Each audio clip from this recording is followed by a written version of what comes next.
Okay, so again, welcome everyone to the second part of the session. It was a good exercise that you did.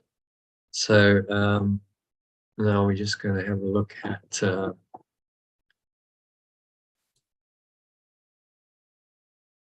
yesterday's message. There was a message on how to,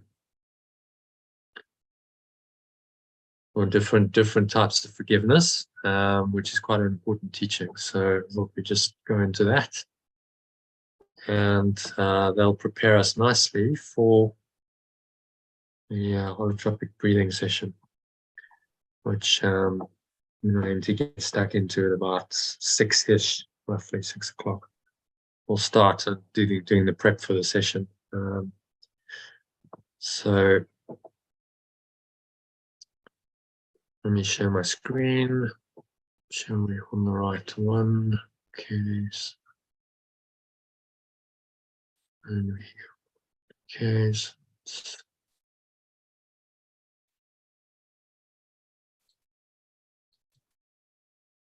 Okay, so multiple ones, those going.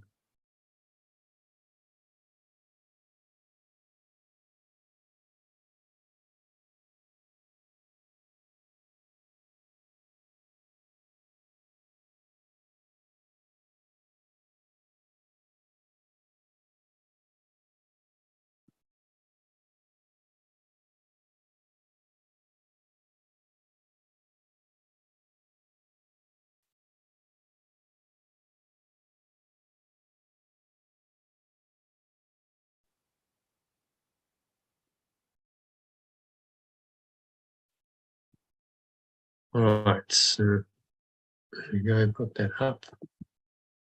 Share my screen.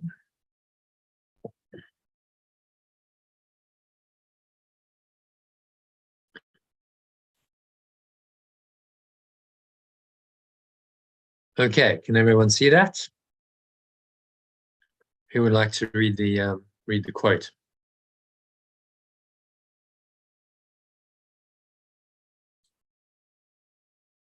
I'll read it if you like. Mm-hmm. The day I understood everything was the day I stopped trying to figure everything out. The day I knew peace was the day I let everything go. Well, there's a lady called, American poet and author called C. Joy Bell C. said that. States the relationship between letting go of our own understanding of life and peace of mind very clearly. So the workbook lessons in the text are designed to bring about just this undoing of your own, being your ego's understanding of everything. So you can open your mind to the Holy Spirit's reinterpretation of everything that you think you understand. So kind of a prerequisite for this is letting go of your own understanding. If you think you understand, then you're in the ego's understanding. Sort of, unless you've been through a transformation and there's been a genuine awakening, then your understanding will be from the ego, and the ego is false. So Yesh is very clear. He says, well, you can't really understand anything from the perspective of a false self because it's false. So your understanding then is false as well. And the entire construct of your mind, of how you interpret life and how you perceive life is false, which means that it has no meaning. Hence, nothing I see means anything. So this process of coming to this understanding that you understand nothing in your normal default ego self, Yeshua calls forgiveness in Course in Miracles, and we call letting go in our alternative language. And that's got to inevitably help you feel more peaceful. Because if your understanding currently is one that leads to disturbance of your peace, then by definition, you must change your understanding in order to have peace. So you must be sure that you're truly forgiving or letting go. It means that you're not trying to pardon sins that you think are real, but merely recognizing their unreality from the start as Yeshua explains in this passage from section 6 of chapter 30 of the text, titled The Justification for Forgiveness. So who would like to read that quote? Okay. Start, yeah. Who volunteered first? No. Maybe Aurelie and I should both do it. Yeah, let's do it Okay. together, Jackie. Yes. All Okay, right, let's do it together. Fine. Yeah, Okay. What should we do? A sentence each, or you have to both read it together? can read Yeah. it together. Read We'll it read it together, yeah? Let's- Okay, let's read it 1, together. 2, Okay. 3, go. Go. Pardon is always always justified. justified. It has It a has a sure sure foundation. foundation. You do not let go of go what is what is impossible impossible to let go of, go of, nor overlook a real the attack attack that that calls calls for for punishment. Awakening awakening does does not not lie in being lie in asked being to make asked to make unnatural responses that that are are inappropriate inappropriate to what is real.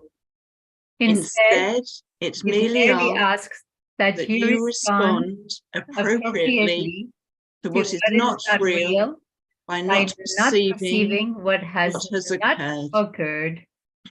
Oh, interesting. I just wanted to see how that played out. Well, it's like But at the anyway, end, if you've heard the audiobook of Disappearance of the Universe, at the Hmm. end, they're all Yeah. speaking together. Yes, yeah. It's a bit like that. Yeah. A bit mismatched in the timing, so I'm not sure we'll repeat it. But you did halfway through. You sort of came into a bit more synchrony. It was interesting. A bit more like kind of connection and in the way you were saying it. So yeah, any thoughts on that? Pardon is always justified. Do not let go of what is impossible to let go of, nor overlook a real attack with cause for punishment. So the problem that we face in our egos is our egos make things real. And so that's really happened. That's our perception. And then we try and forgive it. And that's never going to work because you've made it real. So he says pardon is always justified because what you're pardoning is unreal. So it hasn't really happened. It's only happened in a dream, which, the dream construct is unreal. Therefore, you need only recognize the unreality of all error to practice radical forgiveness or letting go. So this is where the metaphysics come in. You must recognize the unreality of all error and bring any error to that realization, to that truth, which simply overlooks all apparent sins that it sees as ephemeral, in other words, temporary, impermanent errors that don't really exist. So radical forgiveness helps you correctly perceive that there's really nothing to forgive, even though it seems when you start applying this forgiveness process that there's something there in your mind. They actually recognize there's nothing to forgive because nothing's happened. And so it restores your mind to an awareness of its true nature as unconditional love, which by definition doesn't acknowledge any conditions for love to occur. That's why it's called unconditional. So no conditions. There are no blocks, no limits. None of the things which the ego puts up as conditions to love exist anymore. They're not there because you've denied them. You simply said they never occurred. So the past is erased. If you really understand this, it means the past is erased. You come fully into the present moment where there are no conditions for your love. You can just love in the moment as it is. And Kim, I think you experienced some of that just now with Susie. Maybe you want to share that experience with everyone else. I think it sounds quite powerful. It was a demonstration probably of that state. Yeah, I was the observer of Susie's state of the questions in the different positions, asking to Susie or Susie true self or spirit, and what Susie was sharing was just very clear that she is love. She was on fire. That's what I felt. Well, it was fire of love and beauty, I feel. And yeah, very just invincible, fearless, unshakable, untouchable was what Susie was sharing. Mm. And there were Mm. no conditions. You get the sense that there was no conditions to that. There was no block. There was no limit. It's Yeah, just it's very right. It's it's given clear freely, and clear. powerful. You know, and that's what unconditional means. There's no condition. Conditional means a limit or a block. Oh well, I love, you know, in this situation or in that circumstance. Unconditional means no conditions, no blocks, no limits to it. It's just this infinite power flowing through you into your mind and then radiating upwards, not in time space, because you know it's not a time space thing, but just in the mind, and blessing everyone because there's no condition to it, which is what radical forgiveness allows. You see why you have to deny the ego completely in order to allow that to come in, because one condition held apart from that limits it. Now it's not unconditional anymore, it's conditional. And you're back in the ego's domain of, well, I love you if you do this, but if you do this, then I don't love you. And in other words, there's conditions on the love. So the ego's plan for forgiveness always makes errors real and permanent in your perception, which is the definition of sin. It means that the errors cannot be overlooked. Okay? John's got to go. Okay, be back by 6. Great. Okay, so the ego will try and make the sin real in your perception. Say no, that you know it's really happened, and now you've got to let it go. Now somehow you've got to overcome this block and let it go. But it's already made it so real in your perception that you can't. So this in turn leads to the ego's perception that completely pardoning someone's plainly visible sins is impossible self-perception.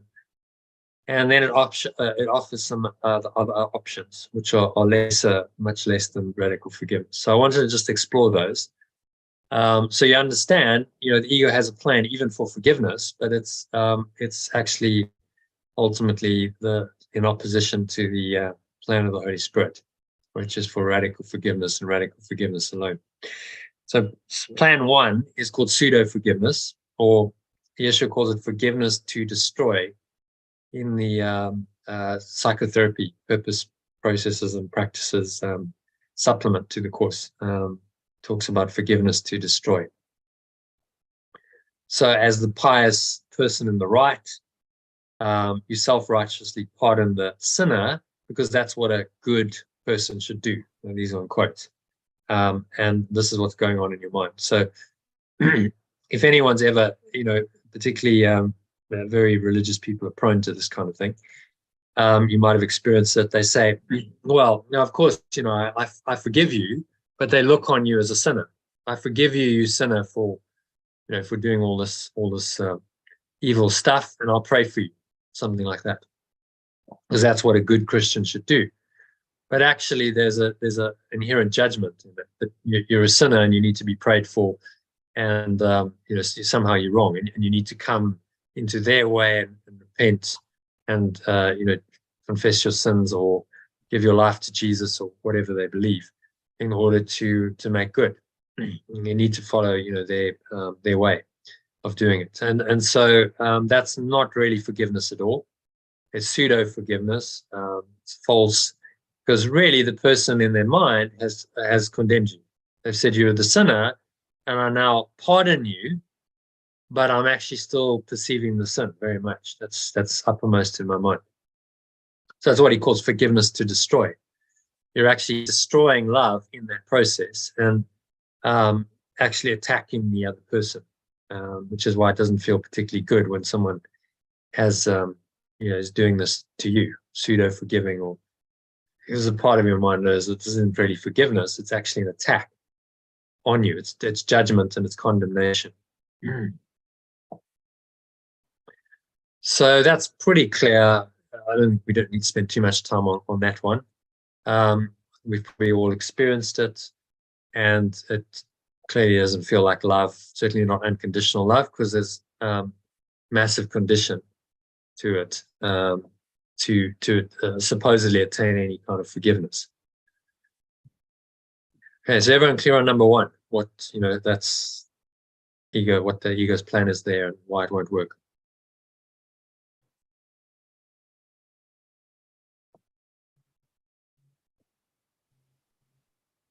Okay, so number 2 is compassionate or mock forgiveness. So this is a bit more subtle from the ego, because it says try and understand the person did the best they could given their state of consciousness at the time. You might have heard this. I've actually included it into the 10-step letting go process, but it's only a halfway house. Can be helpful to get here, but if you think it's the end outcome of the perception, then you're in error. There's another level, which is the radical forgiveness. So you think it still happened in your mind. You try your best not to judge them for the mistake, but in your mind they've still made a mistake. What you try and then do is mitigate the effects of the mistake by saying, well, they've had a tough life, maybe they've had a difficult childhood, they're facing some difficulties in their life. So I try and understand why they might have done what they've done. And so that softens my judgment. I'm no longer condemning them as harshly, but in my mind, it's still real. They've still done it. So it softens the judgment a little bit, but in your mind, it's still real. They've still done it. And so the error, the sin is still there. So you haven't really let it go. You've just tried to soften the effects of it and soften your own judgment by perceiving it differently. So it's compassionate or mock forgiveness, goes some way towards addressing it, but not the whole way. So both of these approaches miss the mark of radical forgiveness or letting go for different reasons. And so they won't work to free you from all suffering.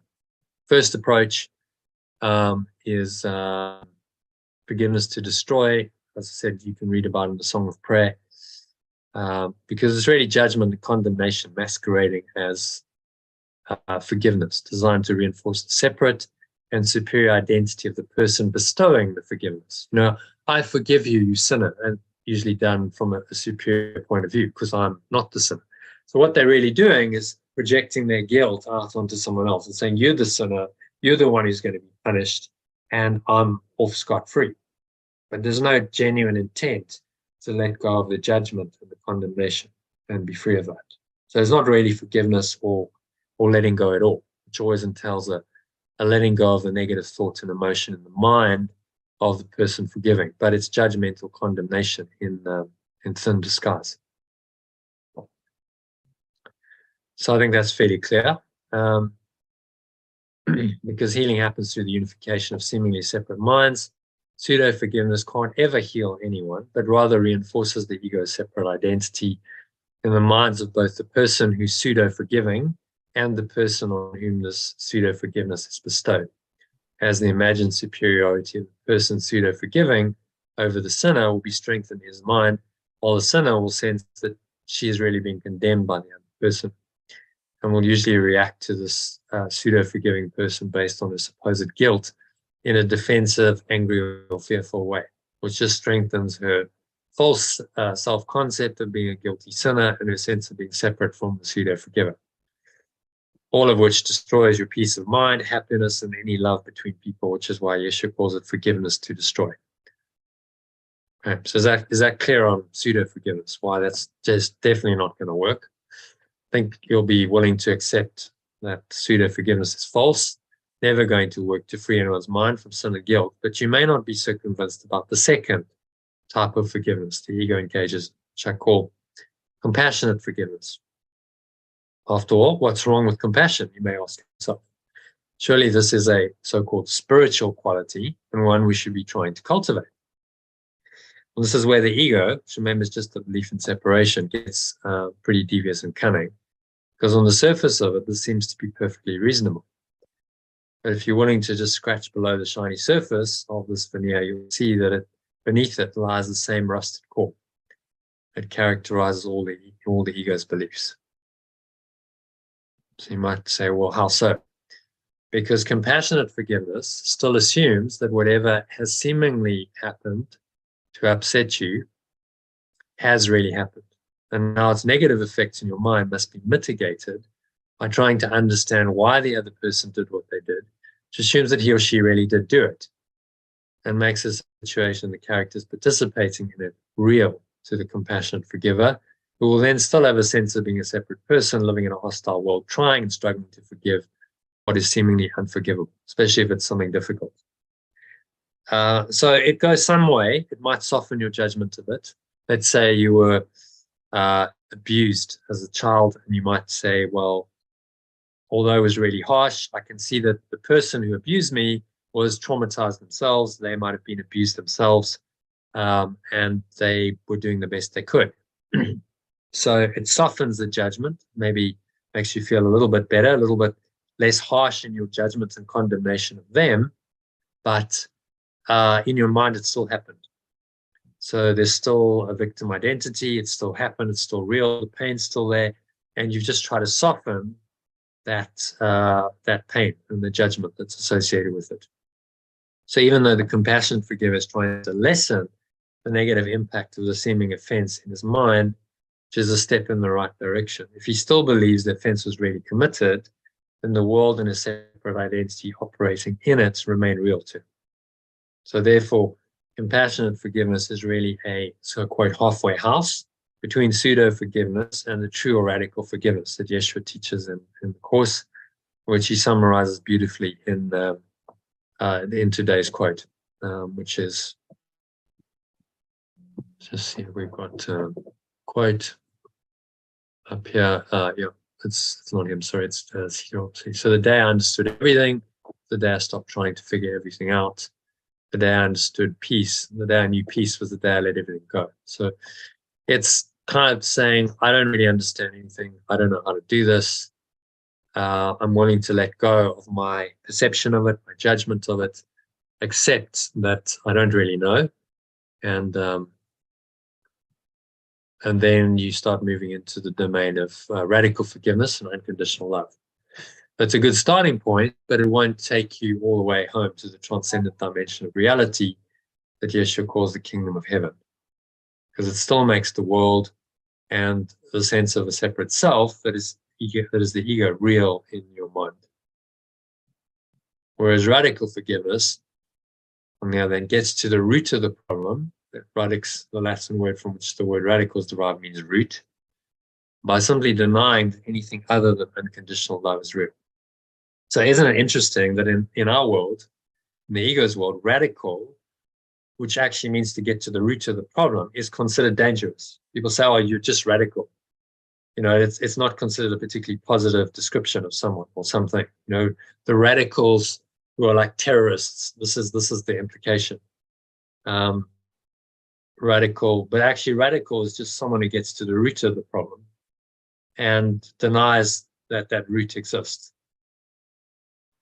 So the willingness to go to the root of the problem, which is separation, and deny that that separation is real, and to deny that anything other than unconditional love is real. So therefore, if any word, action, or behavior that's seemingly been said or done is unloving, it is unreal and has no existence or effect. Right? This is the Holy Spirit's perfect logic that cancels out all errors and helps you recognize that you and the seeming other person you're forgiving are not and never have been separate.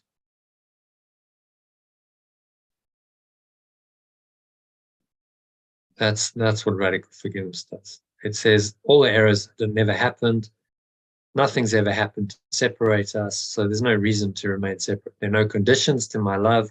I see you as I am. Namaste. I see you as I am. We are one and the same. So only this radical forgiveness, with the help of the Holy Spirit, which remember is just a remembrance of this perfect unconditional love. So perfect and unconditional go hand in hand. It's really the same thing. It's just different adjectives pointing to the same underlying essence of love. Only that perfect unconditional love will return your mind to a state of unconditional love in which you realize that you and everyone and everything else that seems to have a separate form in this world are really one and the same, pure formless awareness of perfect love. So we've just explored this in the session, so that brings us up to speed with the email. But any questions about that? I think it's quite an important teaching to understand the levels of forgiveness, and that the ego has a plan for forgiveness as well, but it's a plan that's not going to work. So you can't listen to that. You've got to go the whole way. Yeshua says at some point in the course, this course will be accepted entirely or not at all. You're either going to go the whole way into radical forgiveness and accept, the fundamental premise of this course that it's not real, it's not true, therefore it can entirely be let go of, or not. If you don't, then it's real on some level, and therefore it has real effects, and you remain bound to the rules of the ego. So it's a very clear decision in the mind. It's either real or unreal. If you perceive it as unreal, then you have to radically forgive everything. You have to let go of everything. There's no choice because it's unreal. If you decide to fudge that and say, well, it's kind of real, it's sort of real, it's somewhat real, then you're back in the ego's domain and it's actually all real. And there's no true forgiveness possible because in your mind it's still a reality and you will suffer the consequences of that imagined reality by your own belief in it. Okay, is that clear? Any questions on that teaching, differences between compassionate forgiveness, radical forgiveness, and pseudo forgiveness or forgiveness to destroy?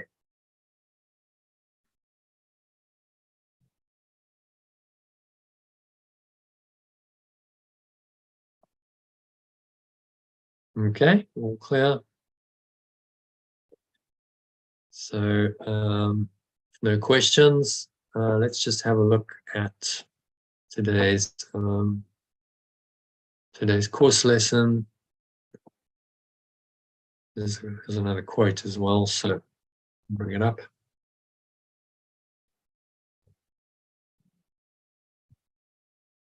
And that'll lead us into the lesson and into the holotropic breathing as well.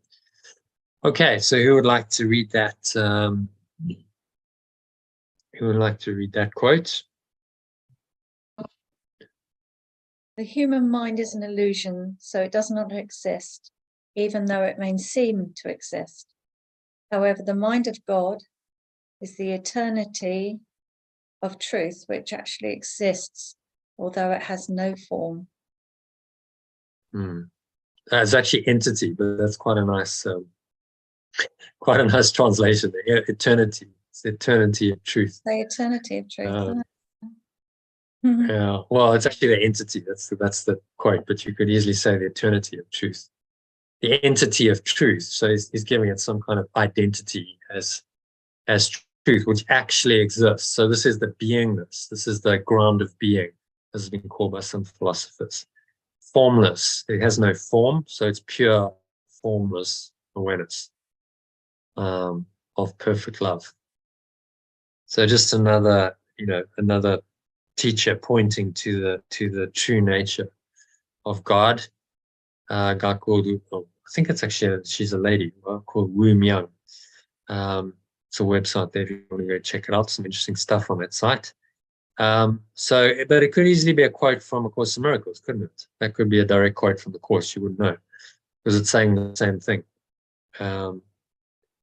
as the Course. This simple truth about the nature of your mind. And only the part of it that thinks with God or love is real, which is stated again quite explicitly in today's workbook lesson. Okay, so then the rest is just a bit of congratulations. I'll say that again to everyone, really well done on completing the course. Nearly done. Today's the last day.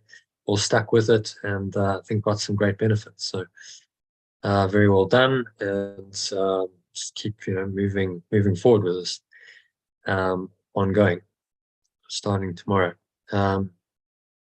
So the inspired decision making, we've done that.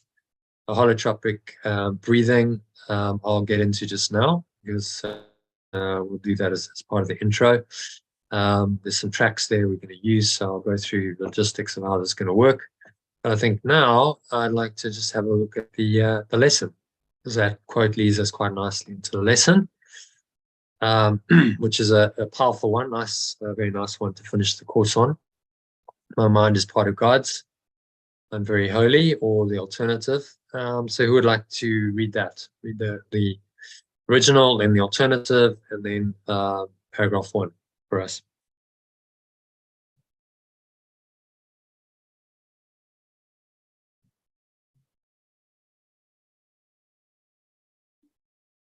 Yeah, anyone want to read the quote? Okay. All right. My Read mind the is lesson. part of God's. I am very holy. My mind is one with perfect loves. I am wholly innocent. Hmm. I think that translation, I mean, it speaks to me. It just makes it much more accessible, doesn't it? Yeah. My mind is part of God's. Well, again, there's part, whole relationship. So it's not whole, because there's part. And I'm very holy. Often to people, that just sounds quite conceited. I'm very holy. It's like brings to mind images of holier than thou people. Whereas if you just translate it into my mind is one with perfect loves and I'm wholly innocent, much more kind of accessible and acceptable, I think.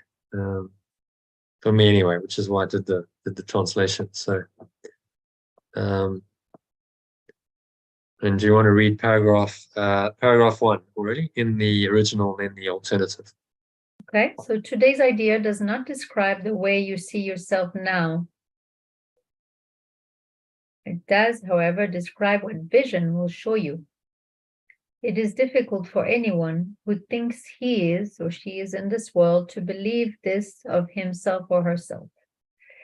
Yet the reason he or she thinks she or he is in this world is because he or she does not believe it. Okay, and then the alternative? Today's idea does not describe the way you perceive yourself now. However, it describes what vision will show you. It is difficult for anyone who thinks he or she is in this world to believe this of himself or herself. Yet the reason he or she thinks he or she is in this world is because he or she does not believe it. So it's powerful. He's saying that the reason you think you're in the world is because you don't believe this idea. So it's a self-fulfilling prophecy. We don't believe it, therefore we've denied the truth, and therefore we believe we're in this world, which is the product of the denial of truth. It's the projection of the mind that's denied the truth. So he's acknowledging our difficulty, and then he's saying that the reason you have this difficulty is because you don't believe this truth.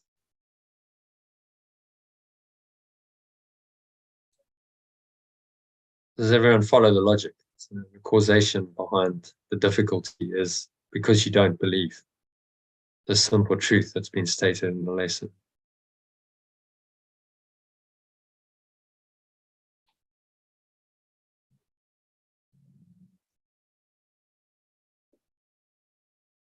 Yeah, any thoughts on number 1?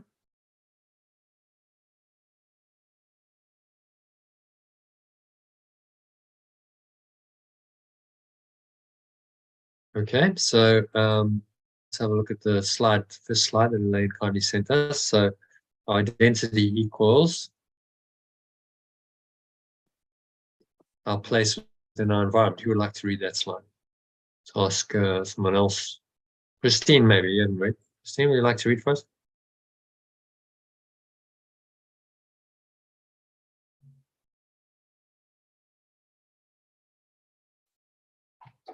Our identity equals our place within our environment.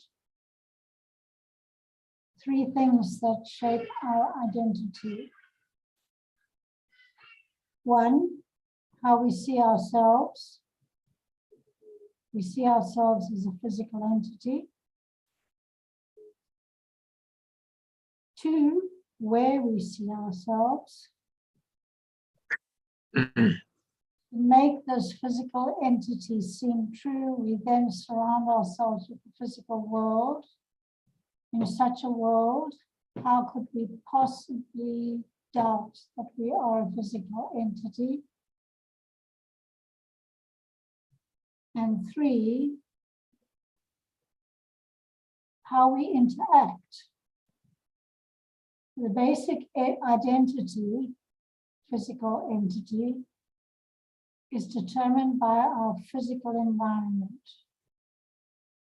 And that identity's specific attributes imposed on depressed, victorious, etc., are determined by how we take part in that environment. Mm. Yeah, it's quite a nice kind of deconstruction. So how we see or perceive ourselves, we're talking about self-perception. So we see ourselves as, I would change that to separate entity, not a physical entity. We see ourselves as a separate entity. And then to make this separate entity seem true, we surround ourselves with the physical world. So what is the primary mechanism of the separation? It convinces you that you're separate. Well, a body, you live in a body that seems to be separate from other bodies in this physical world where this body seems to have its own identity. And that makes us very much seem separate, doesn't it? So in such a world, how could we possibly doubt that we're a physical entity? Have a body seemingly, you can see it, you can feel it, you've got all these senses going on, you have all the body's needs, the body's going to age, the body's going to get sick, the body's dying. How can you doubt it? And all of this is experienced as seeming reality within the body. So can you see how what a setup this is? We put ourselves, our mind has put itself into a body to experience the idea of separation, lived out, made real through the body and the world. That's really what this slide is saying. And even if you think of yourself as victorious, so-called positive attributes, these are still part of the separate self concept,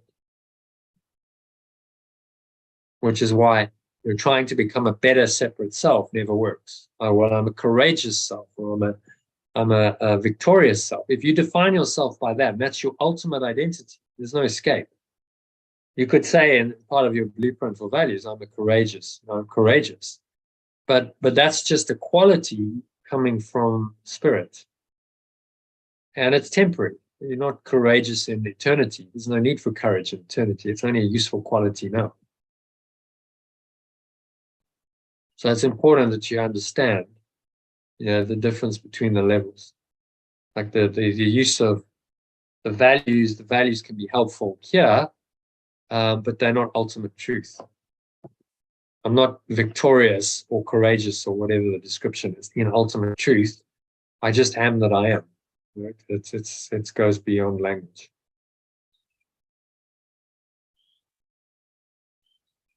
Okay, and then number 3. Want to read that, Christine? How we interact, the basic identity, physical entity, is determined by our physical environment. And that identity's specific attributes, which are imposed on depressed, victorious, etc., are determined by how we take part in that environment.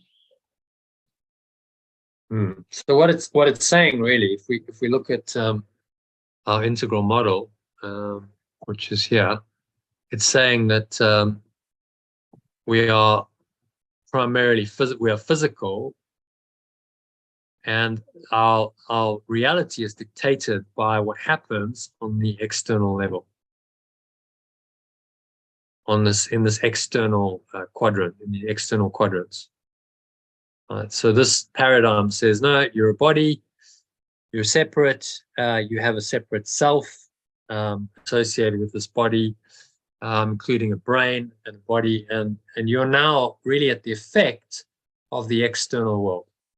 The body is subject to these laws of the external world. There's not much you can do about it. Laws like sickness and death, and various laws of limitation and lack and scarcity and suffering. You're subject to those laws because you're a body. There's not much you can do about it. And ultimately you're going to die. And that's the ego's thought system, telling you that you're the victim of this quite cruel, harsh external world, which is its miscreation. So understand, we live in the projection because of our belief. We have a false belief in being separate. That belief then creates the illusion of a world and a body living in the world, and that illusion of the world and the body living in the world reinforces the false belief that you're a separate self, and feeds back into that and says, yeah, well, you must be separate because look, you've got a body and you're living in the illusory world. Okay, is that clear what he's teaching here?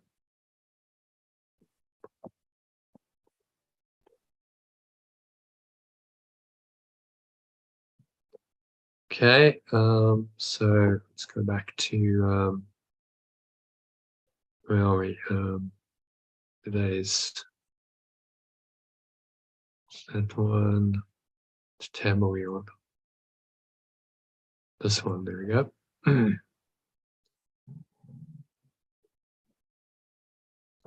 So the net effect of all this interaction here with other people and things is a feeling that I must be separate and I must be sinful. That's the net effect of perceiving ourselves as separate entities, as at the effect of the world rather than the cause. We feel that we're guilty and we're sinful, inevitably, which perpetuates the separation. If you recall, go to our back to our diagram, the sent into hell one, that what underpins the ego's dream is guilt and sin. So we have this guilt and sin, metaphysical guilt and sin going on that underpins the individual identity, separate identity note. And that is what gets perpetuated by the system that's now been miscreated by exactly that program. The guilt and the sin get projected out into fear, false expectation, punishment appearing real, and we literally go out of our minds into a seemingly physical universe, and we then seem to have accusation, blame, and complaint happening, which is really a projection of guilt outwards, and then we have the fear that is associated with that, something outside of us hurting us.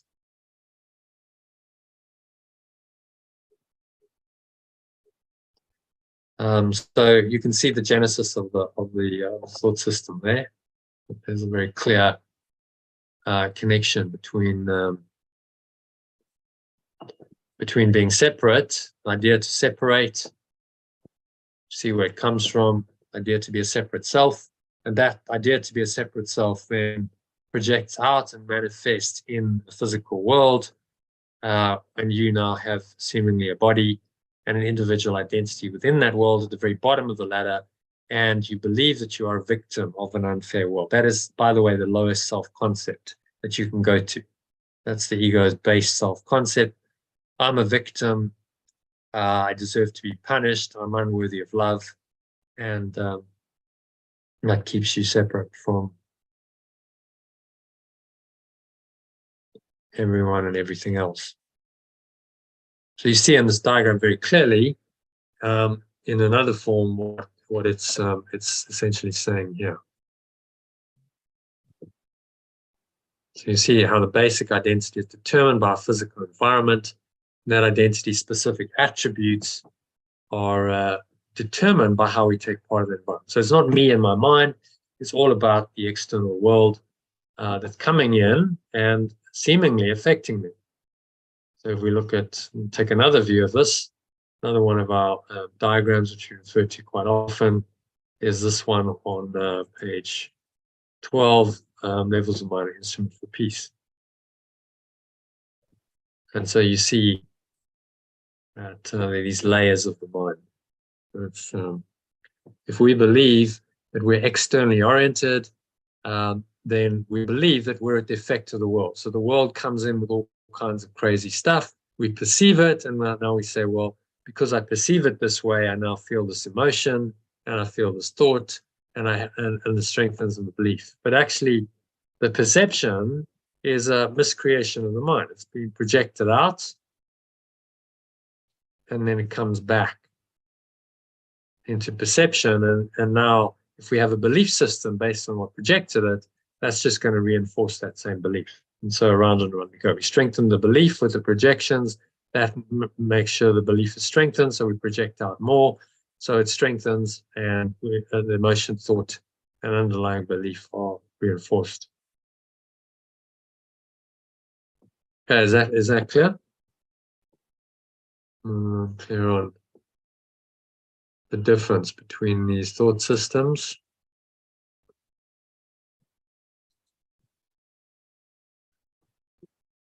Day 42, is that one? Day 43. So next one, who would like to read number 2 and the slide attached to it? I'll read. Mm-hmm. Okay. So I'll start with number 2, the paragraph first, right? Yeah. Okay. You will believe that you are part of where you think you are. That is because you surround yourself with the environment you want, and you wanted to protect the image of yourself that you have made. The image is part of this environment. What you see while you believe you are in it is seen through the eyes of the image. This is not vision. Images cannot see. Okay, quite profound. What's he saying there?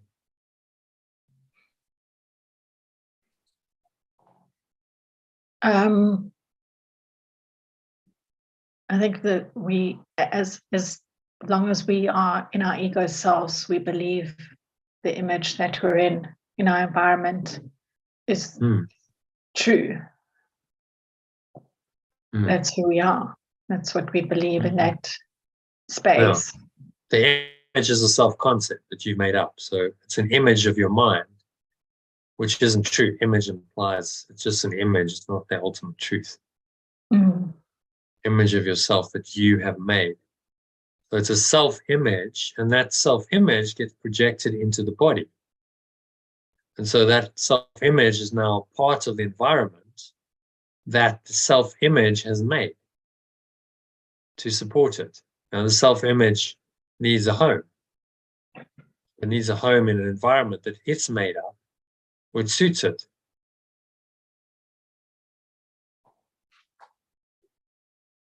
You see that? Yeah, it's part of the exercises. I'm looking at my hand, part of the body that we made in the environment that surrounds us, that was made by us, or our ego. And our self-concept is this individual self. Yeah. So can you see how that self-concept is an individual self, and the perception of a body, and that you're somehow alone in the world, and there's other bodies, and you interact with other bodies, and you have your own challenges and problems and opportunities and difficulties and desires and fears and pleasures and pains. See how that's all bound up with the self-image.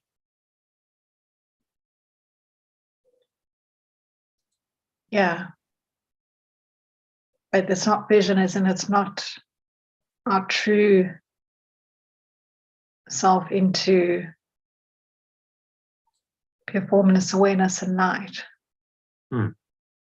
Yeah, it's all a distortion. Cannot see. It's a distortion. You know, you've got the solar system there going on. Mine is part of God's and very holy. So you're not on the outer circumference. You're not one of the planets orbiting this. You're actually just the source. You know, you're pure formless awareness.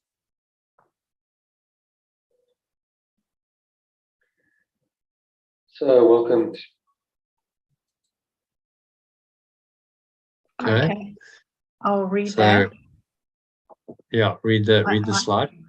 Our identity equals our place within our environment. Corrections to be applied. 1. Mind. We are not a body. We are a mind. in quotes, my mind is part of God's. I am very holy. That's the lesson. Mm. So if I look at that image, there's God's mind. Okay, that's one. Okay, I'll read the text first because that image is not so clear for me. Number 2, location. We are not surrounded by physical environment. We dwell in God's mind. Number 3, inheritance. Our specific attributes are not determined by our interaction, but are part of our very nature.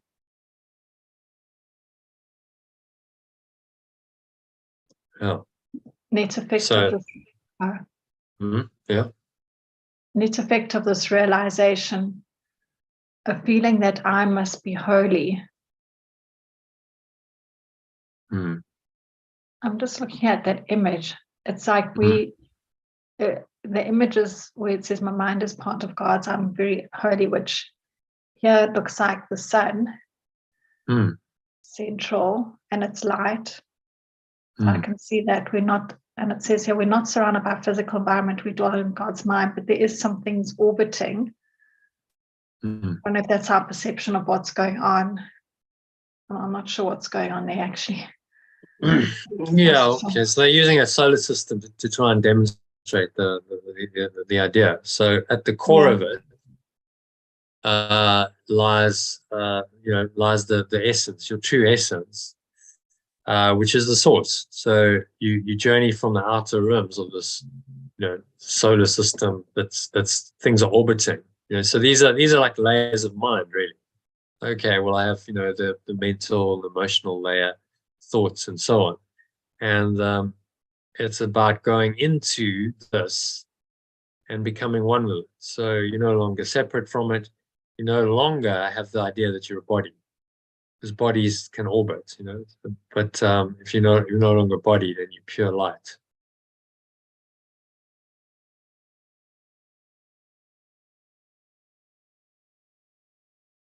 And then it's all held within God's mind, capital mind, which is your own mind. So this is like an access point. It's almost like that would go deeper, and that would then access down into the depths of God's mind from the surface level of seeming separation. So that becomes a portal. That's why it's halfway through. That becomes a portal into the other dimension. That's why it's only half a sun. It takes you away from physical, so-called physical reality, away from the idea that you're a body, away from your special attributes that you define yourself by, and back into just an awareness that we are one.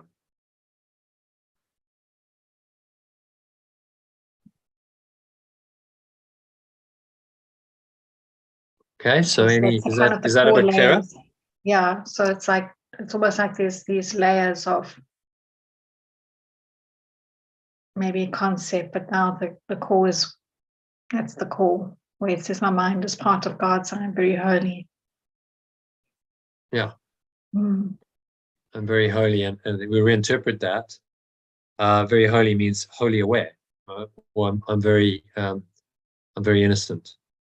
I'm wholly innocent, I think is how I translated it, which puts a different spin on it. So I'm not a body. I'm not living in time and space. I'm not subject to the laws of time and space.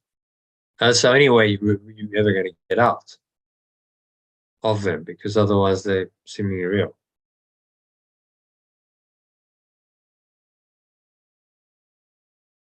Okay, does that resonate? Does that diagram make a bit more sense now? I'm just trying to depict. No, it's just a representation. You're trying to, symbols twice removed from reality. It's just an image and dream, but it's the idea of, you cycling on the outer rim. If you're on Earth, or if this is solar system, that would be Earth, that would be Venus, that would be Mercury, that would be Mars. If you're in one of these sort of outer planets, separated from your source, it's a bit lonely. You kind of circling it, but you're never getting to experience its full power and its true light. You're just getting a kind of distant reflection from it. So it's to, you know, move into it. Get in closer, and then, you know, as you're getting closer, you realize, well, I am one with this. You know, I'm not just a part of God. I am God, right? I am the very same essence as I call God. But if you haven't had the realization, you're not going to know. Which is why we do the spiritual practice, so you can have the realization, and then shift accordingly out of the misperception that you're a body and separate self. It's quite a profound lesson. It's very deep. It's going to the very core of so-called reality here. It's a question and saying, well, actually, you're not a body. You're not the separate entity that made the body. The world doesn't even exist. You are just mind, pure mind, and a capitalized mind. God's mind is your mind. There is no separation. So you remain in, once you've corrected yourself and you go back there, and you've eliminated these satellites. You remain in that peace forever.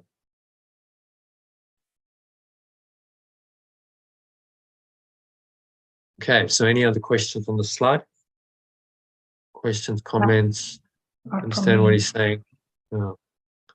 Okay, well done on that. So then number 3, who would like to read number 3? Maybe Sally or... Yeah, number 3. Mm-hmm. The idea for today presents a very different view of yourself.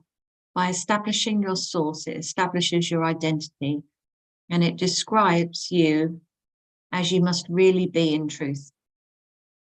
We will use a somewhat different kind of application for today's idea because the emphasis for today is on the perceiver rather than what he perceives. Yeah, any comments on that? No, it's all about identity, isn't it? If we're What you perceiving, identify with. yeah, ego. And you cannot be an image. You see, the self-image, the self-concept, it's an image in your mind, first of all. That's why he's going, okay, so let's look at this self-concept, the self-image, because that image in your mind has made up the image that we call the body. And he says, images cannot really see, right? If it's an image in your mind, and now you think the image is seeing through the body's eyes, you're mistaken, because an image can't really see. It's like a hallucinated projection, because that's all the body is, of the mind into this image. And now we think that the image can see reality, and we interpret the images that it sees as somehow real, but it's all false. The images that the projection of the self-image sees, because the self-image is false, must also be false. The entire construct is false. So all of it is just fades away and is undone when you realize this. That I cannot really exist as a separate image. My so-called self-image doesn't even exist. So therefore the projection of that self-image into the body and the world, which is the projection of the self-image, right? The whole world is a projection of your self-concept, cannot exist because the self-image can't exist. It's not true. So nothing I see really means anything. I've just given it all the meaning it has for me. I don't really understand anything I see. So none of the thoughts I think are meaningful. They're all meaningless. And I can't really be upset for the reason I think. I'm upset because I'm seeing what's not really there. I'm seeing only the past. And there you have the first 7 lessons and explains all of it.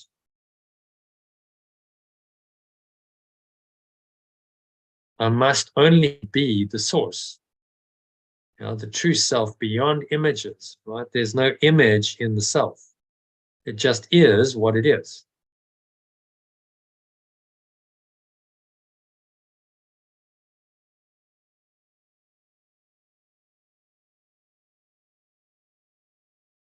Okay, does that make sense? Sally, anyone else? Yeah, makes sense to me. Okay, it's a very profound lesson. It's a good one to end on, because he's really going to the core of how this whole matrix works. The image projected in the mind, then that self-image creates an illusion of a world and a body, which is a projection of false self-image. So the body is like 2 levels removed from reality, because it's a self-concept, an image has that to come to then invent that and seemingly create the body. And then the 3rd level would be we describe it. We have words to describe it, which is another level removed from reality. So we've gone a long way down the rabbit hole of separation into this crazy construct of a dream world, which is shown in this particular diagram. Let's go back to the sent into the whole diagram. So a false idea of separation creates a false image of self. The ego initially is one false self. Oh, I could be different. I could be separate. And then that fragments. That idea of separation can only separate further, and it fragments into individuality, various individual identities, and guilt and sin because of that identity, a false expectation of punishment appearing real. And that gets projected out into a big bang that is, enormously, like we literally went out of our minds. When this happened, the image that we made of ourselves now invented a way for it to project itself into another domain called, we call the physical universe. We literally went out of our minds into the physical universe, into bodies, and now we must believe that we are victims of this projection of our own. We're victims of the world.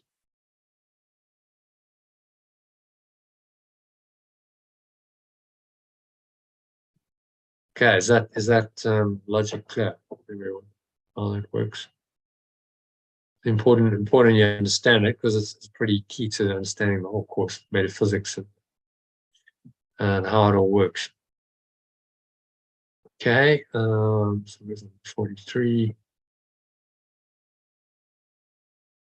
43 is I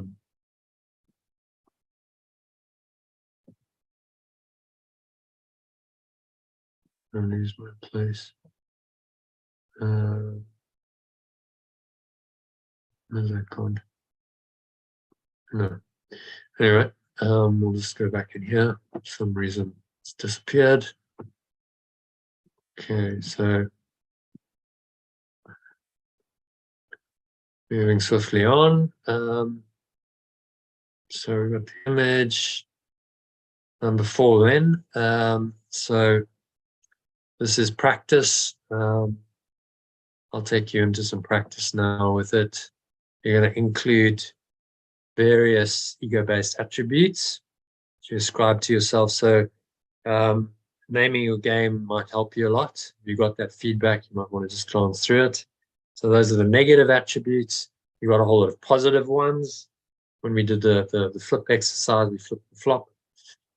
You can bring up those as well. And what he's asking us to do is recognize that they're all equally unreal, because you do not look upon yourself through the eyes of holiness. Maybe someone else just read this, just so we got some clear instructions. Read number 4 in the original alternative, and then I'll take you into the actual mind training in a meditation. So someone else, maybe orally, or Susie, if you could read that paragraph 4 for us, please. For each of the 3-minute practice periods today, begin by repeating today's idea to yourself, and then close your eyes and search your mind for the various kinds of descriptive terms in which you see yourself. Include all the ego-based attributes which you ascribe to yourself, positive or negative, desirable or undesirable, grandiose or debased, All of them are equally unreal because you do not look upon yourself through the eyes of holiness. You're right. And that'll be translation of that is holiness. I translated as whole awareness. Holiness is whole awareness. So you're not seeing yourself as whole with whole awareness, which is what we're trying to get to through this exercise, to let go of all the self, letting go of self-concept, isn't it? Letting go of self-image. And allowing this underlying awareness to come in. So you might find the earlier parts of the practice period that more negative aspects come in, more of the name your game stuff. In the latter part, you might find more grandiose, self-inflating descriptions. Try to recognize that other of those are ultimately not true. Your ego might say, well, what's wrong with being victorious, or what's wrong with being creative, or what's wrong with being courageous? But ultimately, those aren't true either. They can be. You have them as a value. They can be helpful in the dream, but they're not the ultimate truth of who you are. It's beyond that.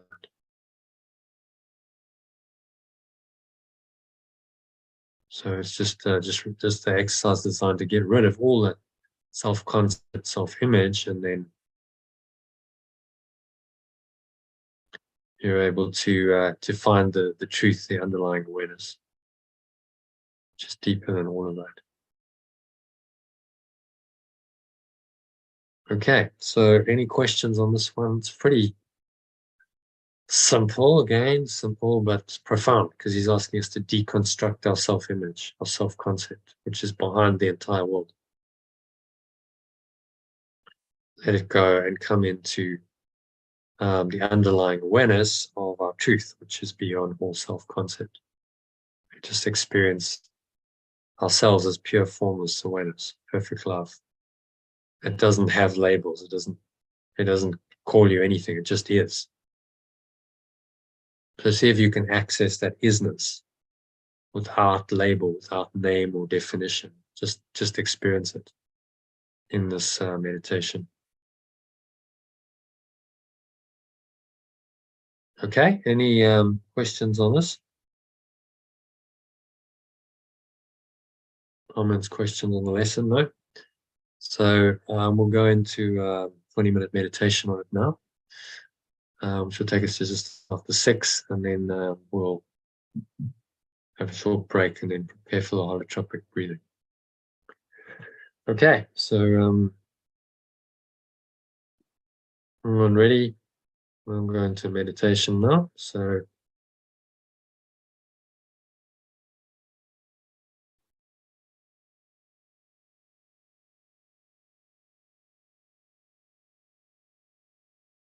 just making yourself comfortable.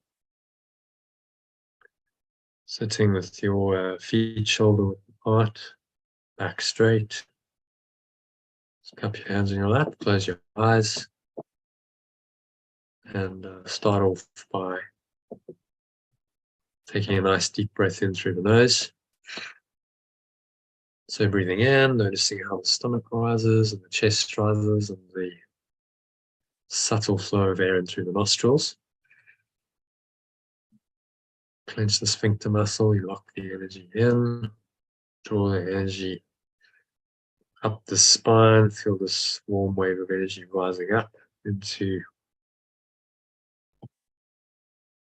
the crown of your head, your heart center, all the way up into the crown of your head. So just pausing at the top of the inhale, it's a maximal inhale breath.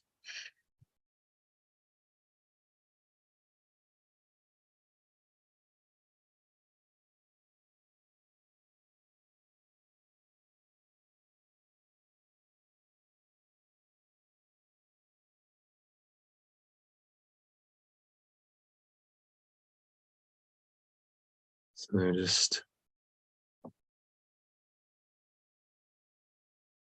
Search your mind. Repeat today's idea first, which is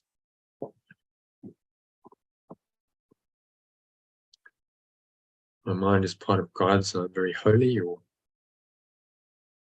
if you prefer the alternative, my mind is one. It's perfect loves. I am wholly innocent. Just say that to yourself out loud if you want. My mind is one with perfect loves. I am wholly innocent. So let that sink in a bit and then scan your mind. On various kinds of descriptive terms in which you perceive yourself. Describe how you perceive yourself. So I would include all the ego-based attributes you ascribe to yourself. Positive or negative, desirable or undesirable, grandiose or debased. So you can use your feedback, comes to mind from the naming a game exercise. You also had the flip your flop and the positive feedback exercise. Just use some of those descriptions when you say it in this form to yourself. I perceive myself as imposed on, for instance, or I perceive myself as depressed. You might want to breathe in again if you're still holding your breath. Top yourself up. Breath, air, create some spacious awareness in your mind. Perceive myself as failing, perceive myself as endangered, or I perceive myself as helpless. You might see yourself as victorious or virtuous, or losing out, or unworthy of love, charitable. So you include the good and the bad, seemingly good and bad. They may occur to you in various situations. So personalities, events might come in. As you think of yourself in a certain perspective, then the situation comes in to support that. That's how it works. There's a story behind each self-concept, which reinforces it. So pick any specific situation that occurs to you, breathe into it. Identify the descriptive term or terms you feel are applicable to reactions to that situation. So I'll perceive myself as losing out, or perceive myself as fearful, endangered, so on. And then just use them in applying the ideas. So name them. After you've named them, then say to yourself, but my mind is part of God's. My mind is one with perfect loves.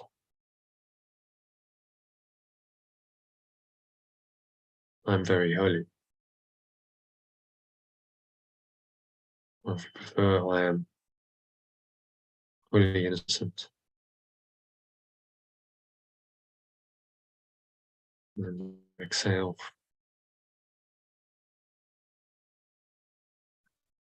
And just drop into that innocent state, whole awareness, innocence, light.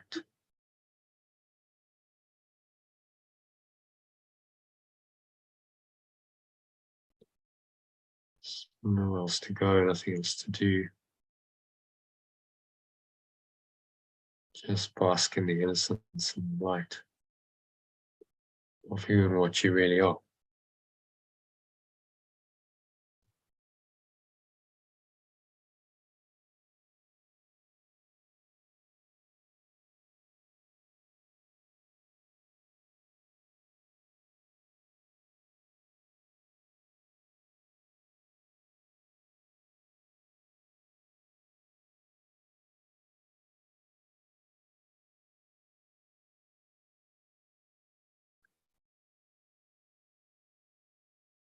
Mind is one with perfect loves.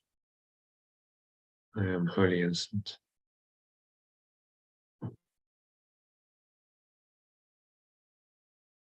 Scan your mind again. Notice any other situations that come up. Breathe into those. Keep breathing in this light, spacious awareness. Visualize light that helps you to every pore, every cell, every muscle, your body, every part of your mind, every fiber of your being in this light.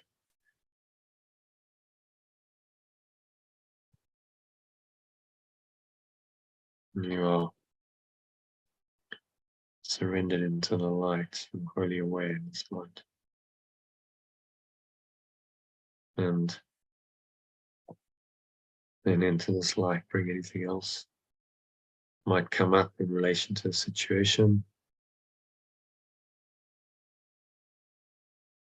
So whatever descriptive terms come to you, just name them. What's your situation, and tell yourself that I'm unworthy or I'm fearful or I'm oppressed. Bring to mind the whole situation. But it's done within a space of awareness, of light. So you breathe in that light and remind yourself as you do that my mind is one with perfect loves. My mind is one with perfect loves. I am holy, innocent. And you exhale and extend out and love.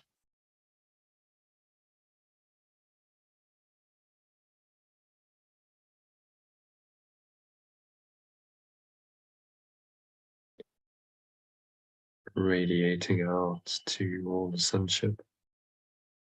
So, holy innocent means there is no self-concept, just pure formless awareness. As soon as you create a self-concept, a self-image, no longer wholly innocent, you've created a self-concept, a definition of self that limits you to being a certain way.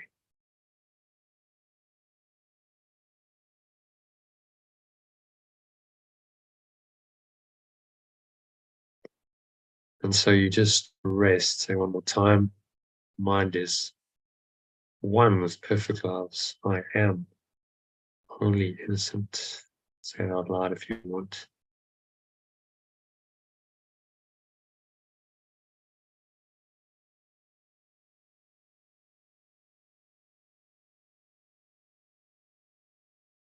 And just rest in this wholly innocent perception.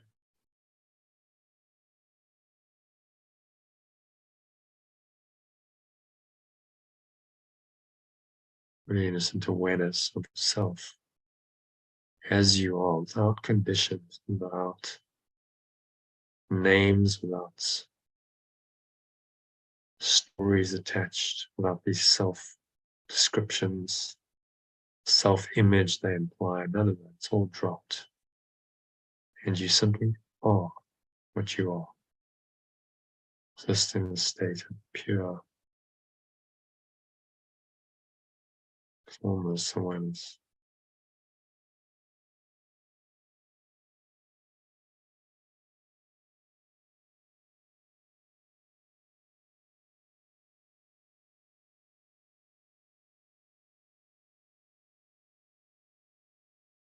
And then sink into this awareness. Nowhere else to go, nothing else to do, nothing else to think about. Just breathe, relax, be still.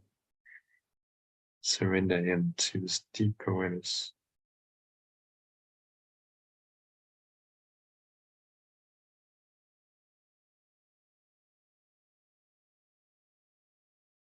Spirit, and the light.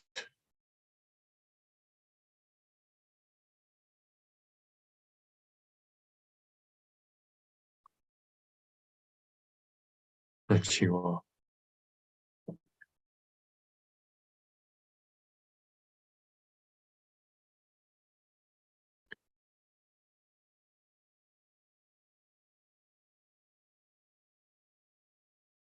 Nowhere else to go, nothing else to do. This is the final outcome of all your work, all your mind training, last 6 weeks, just surrender him to this awareness, being there all along, guiding you to this point when you're ready to let go of the self-concept and experience just the pure formless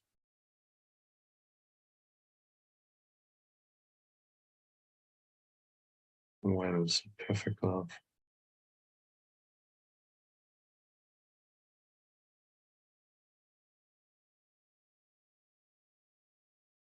The next couple of minutes of deep silence.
Now just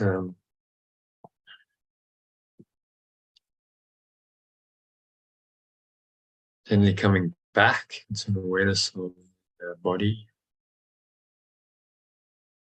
and the breath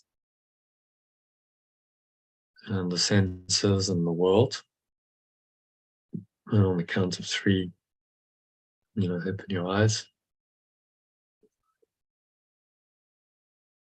So 1, just breathing in. And seeing how the stomach rises and the chest rises. Subtle flow of air in through the nostrils. Just pausing at the top of the inhale.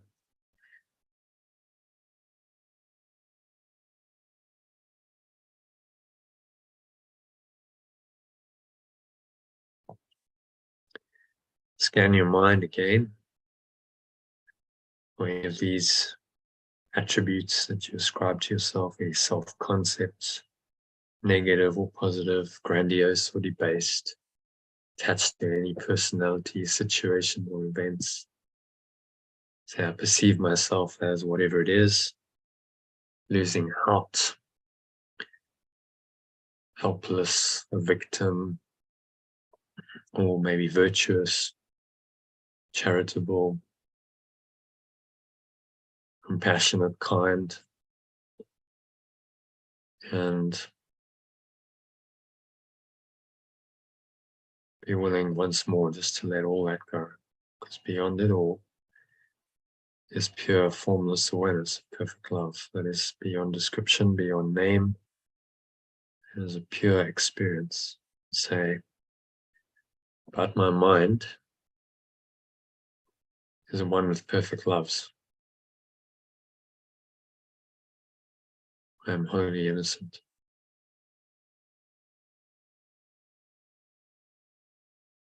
I am wholly innocent. And just blow out any idea, any condition, any self-concept that you're not that. Remember, as soon as you create a self-image, a self-concept, it limits you. You're not everything anymore. You're something. You become more concrete, more defined. So being defined means you're no longer infinite. The opposite. So you're no longer without condition and limit. There's a definition to. This is the self-concept, the self-image that we've invented. Our mind has invented all kinds of self-concepts and definitions to cover over, create an alternative to pure forms awareness, perfect love that is infinite and eternal. It has no self-concept, no self-image, no definition, no limitation whatsoever. It's totally free, open, without limit, without border, without boundary, without definition, without conditions. That's why it is the essence of unconditional love. So just experience that, remind yourself one more time that my mind is one with perfect loves. I am wholly innocent. Exhale the truth of that. Drop into that, releasing any of those attributes that you ascribe to yourself, positive or negative, grandiosely based, little or big. Just drop them off and find the deeper awareness underneath them. The isness of your being that just is in this moment. There's no definition required for it. Just is an awareness of awareness. Pure formless awareness itself. So notice in the gap between breaths, this awareness rising. Maybe you smile because it's naturally peaceful and happy and joyful. And then you breathe in again. You notice the air flowing in to your nostrils. Chest and the stomach pushing out.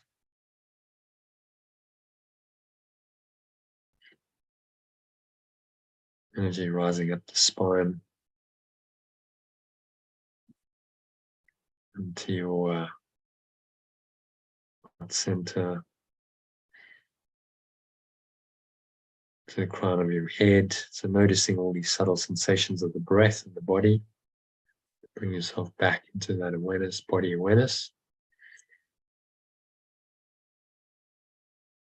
So you want to anchor this state in and carry this in the enlightened state, in the state of just being rooted in your true being and pure formless awareness, whatever you call it, perfect love. That's going to serve you well for the next closing session of this course, which is holotropic breathing. So now on the count of 3, you're going to open your eyes. Just take a minute to look around in this clear awareness.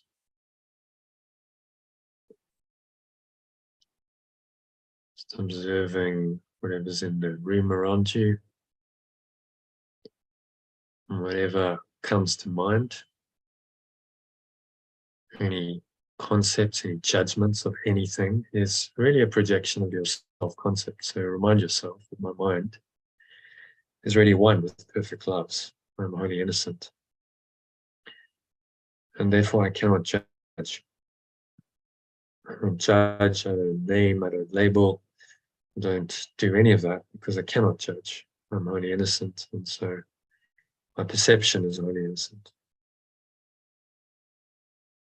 I'm not projecting my guilt or fear onto any person or situation or any object. I'm simply in my true awareness as I am in truth, which is beyond naming. You can call it wholly innocent. That's just a pointer into state of awareness. It's beyond name, beyond form, beyond time and space, beyond all limit and definition, and beyond all self-concepts.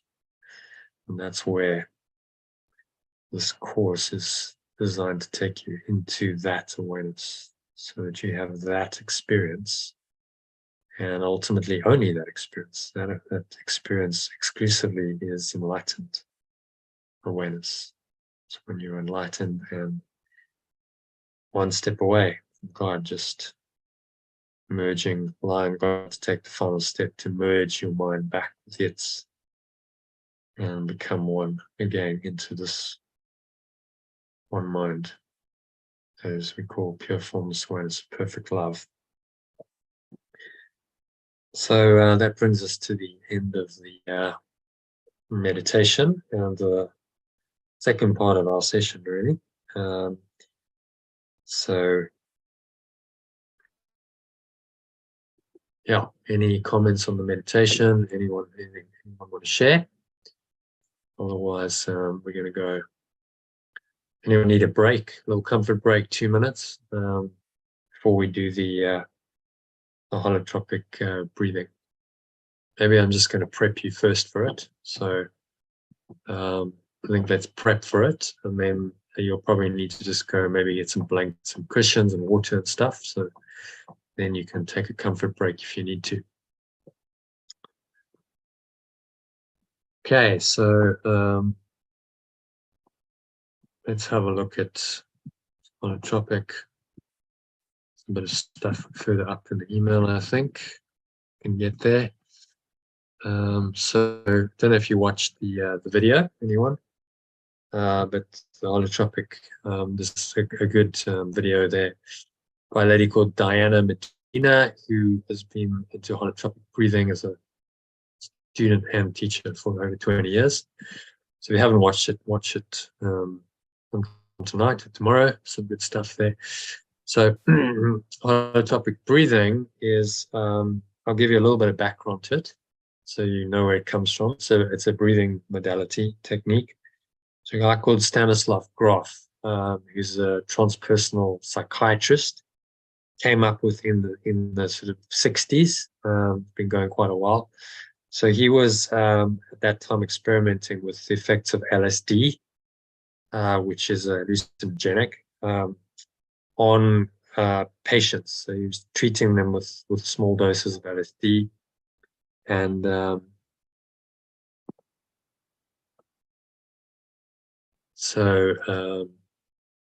Yeah, sure.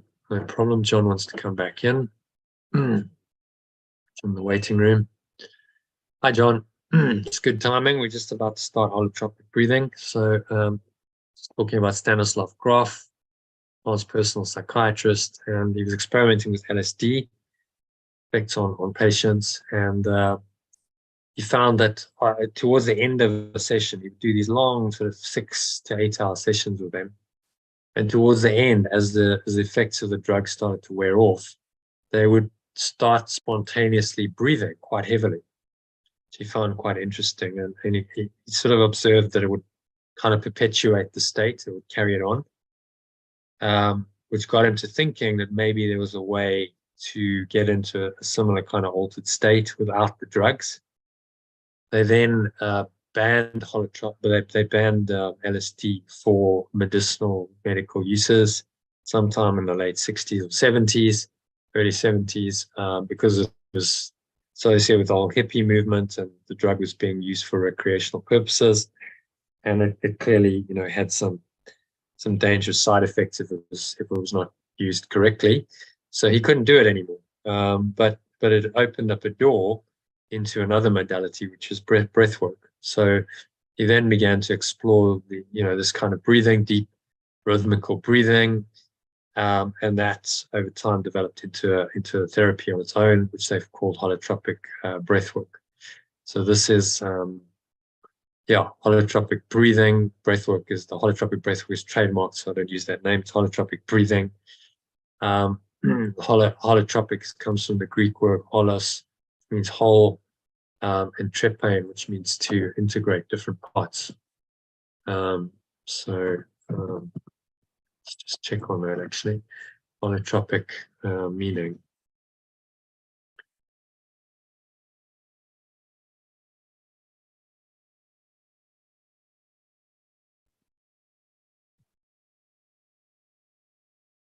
So it means moving towards wholeness. That's what it means. Holos, whole, and trepein, to move toward.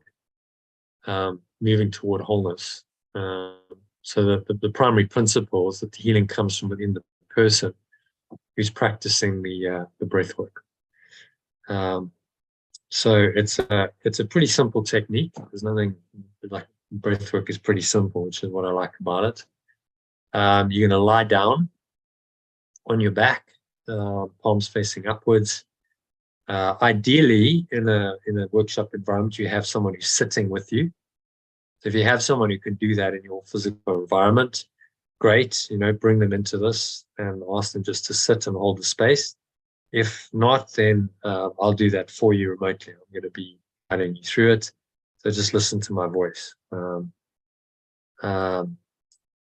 you're gonna be lying down. It's about sort of 55 minutes to an hour process. It's 45 minutes of a specific breathing technique, which I'll take you through.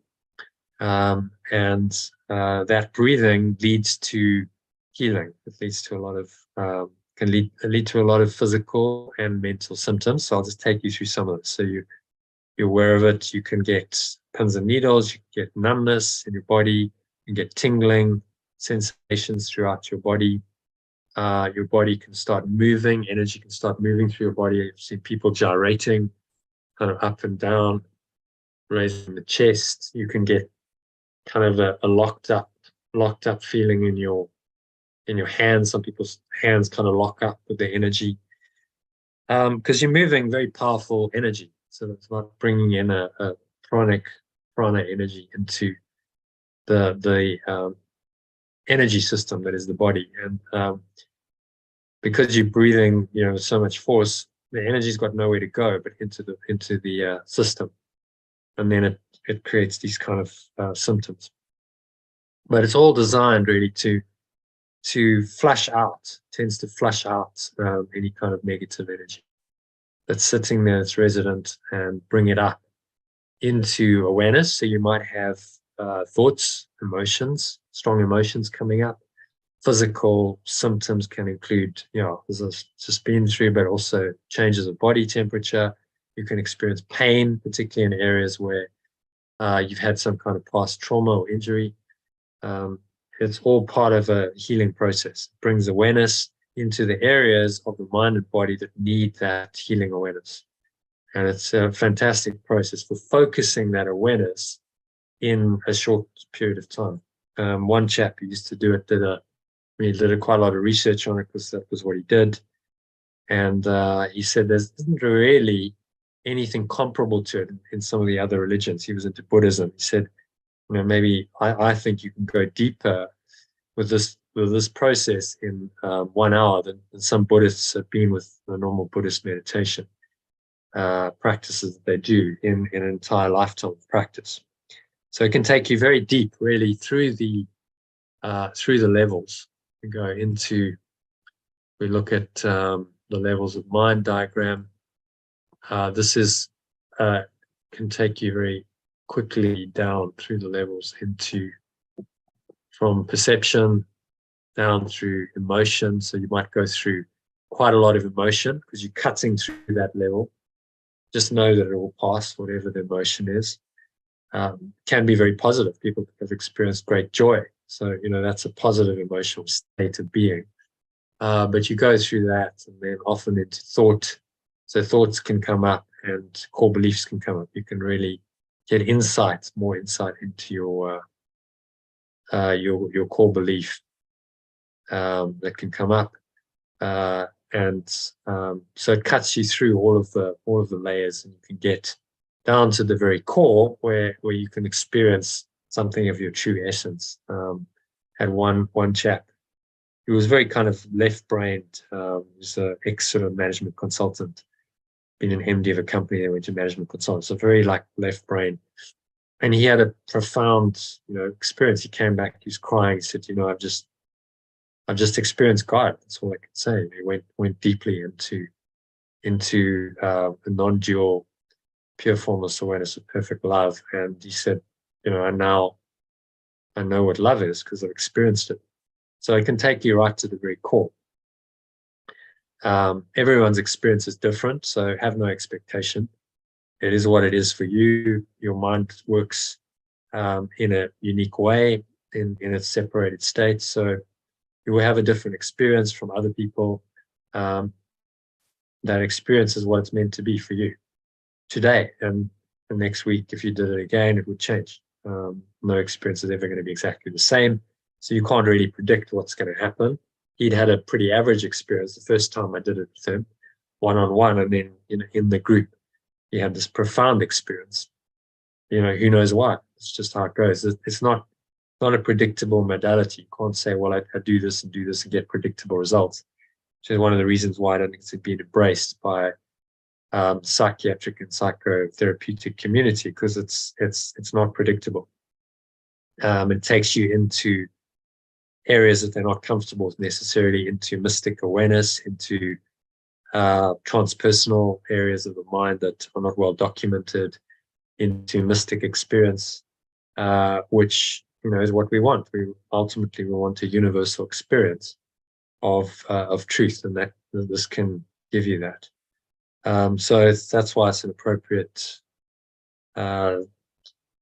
technique or process to end the course with, because ultimately this is about giving you a universal experience of truth beyond just intellect, beyond processing, beyond practice. Just cut through all the bullshit, all the layers of defense, and get to the core. And if it can give you a glimpse even of that experience, it's it's profoundly life-changing. So that's what I wish for you, but it will be what it'll be. You might have some really difficult stuff to deal with, but whatever it is, just know that it will pass. This too shall pass. So and if we have out-of-body experiences and stuff like that, or like, how do you assess that? Because that's possible that it can happen, right? yeah. So how do you assess that out-of-body. from a distance? Well, I can't really. You've just got to stay aware of my voice. So use my voice as an anchor. So there's some kind of awareness of the voice, which will kind of anchor you into this reality. And even if you do have an out-of-body experience, your mind will always return. So it's likely that it'll return once the breathing subsides, or sometime in between, who knows. You're not going to get lost there forever. You'll come back naturally. So I'd say just try and stay present with my voice, Mhm. because that'll keep you somewhat grounded. It's just and that keeps you also doing the breath work. So you're breathing, and the breathing keeps the process going. If you stop the breathing, then the effect will wear off quite quickly. Okay. So you're in full control. It's up to you. Yeah. You can stop it if you want to, but I'd advise just carry on breathing for 45 minutes and see what happens, and be willing to go through whatever process, whatever experiences arise from it, and trust that the Spirit got you. Ultimately, the Spirit's guiding you, and this is all part of the healing process. So whatever needs to happen will happen tonight, and that's an out-of-body experience, so be it. Maybe it's not. I think, that right attitude is just drop all expectation. There's no expectation, there's no desire for positive outcome, there's no fear of anything negative happening. You just say, I'm in the hands, surrender, I'm in the hands of Spirit, and it's going to guide me through this and give me exactly what I need. I have no idea what that looks like. If you can go in with that attitude, you're likely to have a good experience. Even if it's a tough experience, you might have stuff arising that's difficult.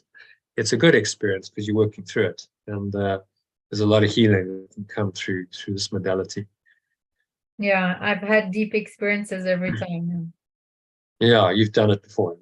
Yeah, several times. Yeah, I've had really deep experiences. Yeah. So it's kind of like using psychedelics, using drugs, but it doesn't have any of the dangers and the side effects of that. And it's over pretty quickly. You go into it, you do it for 45 minutes, you come down, you come out of it, and within minutes, you're pretty normal. You're back in some kind of normal awareness, and you can function. Whereas a psychedelic trip can take hours to get through, and you don't know what the reaction is going to be necessarily. If you don't like it, well, you just got to go through it, wait for the effects of the drug to wear off. So it's a much safer alternative, and I've never really, the drug path hasn't appealed to me. I think it's got too many potential side effects and downsides. You can actually go into these kinds of states of mind completely naturally, just using the breath. And in fact, I've had a couple of people who've done it, who've had obviously their own experiences with drugs and psychedelics. The one guy said that was just more profound than anything I've ever experienced on drugs. So it can take you, into the deepest, most mystical places. You don't need the drug. All the drug is doing is it's an opening, it's a portal to open your mind to an experience. Well, this is the same thing. It's another portal. It's another way in to those kinds of experiences. Is this similar to what they used to call primal scream, Jono, or is it completely different? Or no. Primal screaming, as I understand it, is you actually vocalize and you scream, and you let all the negative energy out to allow something else to come in. So it's a different modality. This is just breathing. You're not vocalizing unless, you can. Some people grunt or they moan, or that's can happen. In which case, just let that happen. But it's not overtly part of the technique. You're not vocalizing as part of the technique. You're just focusing on the breathing. Yeah, I also heard some people shouting me before in this process. It can happen, yeah. Yeah, but it can happen. it's not it's not you will scream in order to to get something out. It's not tremoring. You're familiar with tremoring? There's a technique that you tremor, and it's kind of trauma release. If that starts to happen spontaneously because you're doing the breathing, then just let that happen. That's what needs to happen, but you're not trying to induce that particularly. So it's really it's just a technique. It's a portal to breathe that brings in a high frequency energy. It's a high frequency prana energy into the body, which is an energy system. And that high frequency energy will tend to flush up and flush out things in the energy system and related to that in the subconscious mind, which then come up into awareness and you have an experience. So just trust that, you know, whatever experience you need to happen tonight to close out the course really nicely for you, to reveal something else, might be the most profound experience of your life. It might just be a very pleasant, peaceful experience. I don't know. Just depend, you know, everyone's individual. And just trust that, you know, the Holy Spirit's with you and it's going to guide you through it. And this too will pass. Whatever you're experiencing, you know, it's going to be an hour, 45 minutes of the hardcore sort of holotropic breathing. And then there's a come down for a few minutes. We do a 6-minute process while you listen to the second song I sent you. And then just a few minutes to rest, and then we'll come out and we'll do some feedback, and that will close the session. So yeah, any questions or comments on this? Everyone clear on what we're doing? So what you want to do, just in terms of the tech, let's just go back to my email here. I've sent you an email with this. There's some links here. It was also included in Telegram. I sent you these tracks. There's a holotropic breathing music track, which is just over 45 minutes, which is some very powerful Native American Indian shamanic music. So ideally, you want to play that to yourself while you're doing the breathing on whatever device you want. Yeah, that's it. I heard it. So you want to play that to yourself, either using an external device. You're going to be muted, so you can use an external device, trying to give yourself a sort of surround sound effect, quite loud, or you can use headphones to really cocoon you in. Plug the headphones into your phone or computer, use that so you can hear the music clearly, quite loud, so that'll give you a nice effect. And then you'll hear my voice. Make sure you can hear my voice coming that's the through. thing. I hope we can hear your voice over the music, because we can't put the music too loud, otherwise we won't hear your voice guiding. Well, moderate so it's not, you know, it's not blowing your ears out. I'll speak fairly loudly. You should be able to hear me. And the music has areas sometimes when it's quieter. It goes quite loud and then it softens. So just stay with my voice and the music, and that'll guide you through the process. So that's like effectively the sitter sitting with you. Just stay with that. So you want to get the tech sorted. I hope you've all got devices, and you all have. So you've all got phones. It'll play through your phone. It's MP3 format, so it will just play. Or you can put it on an external device. You can Bluetooth it to that device. You can play it on your computer, just through the speakers, or headphones work quite well. So use your headphones, and then, you know, make sure that you're also getting that audio, my voice coming through as well, through the headphones, so that you can listen to me. To holotropic breathing, busy with sessions at the moment, interspersed with sound hearing. Okay, so you're doing holotropic breathing. Interesting, Christine. So yeah, it's, you know, it's quite a common modality, and there's she sent me a direct message. So if you've experienced it before, you know, just go with it. You probably found your own rhythm. There's no absolute way of breathing, and I'm gonna suggest a way to start with, and then as you get into it and you get into rhythm, and often you find your own rhythm with the breathing. Just let that kind of take over.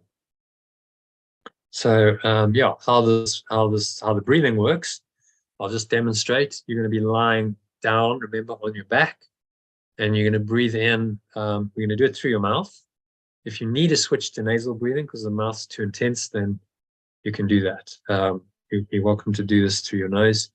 I've just found the mouth seems to give a slightly more intense effect than the nasal breath. So we're going to try it through the mouth to start with, and then if you really feel it's too intense, switch to the nasal breathing. it's a 3-phase breath.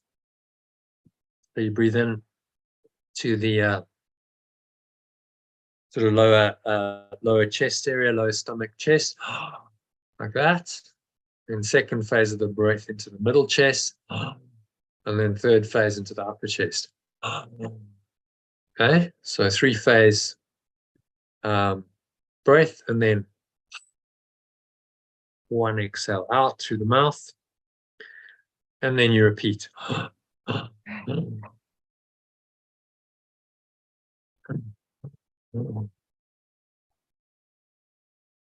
So just all do that for, say, 3 or 4 breaths. Make sure you got the kind of rhythm of it. Notice that immediately you do that. I've done 2 breaths and I feel an effect.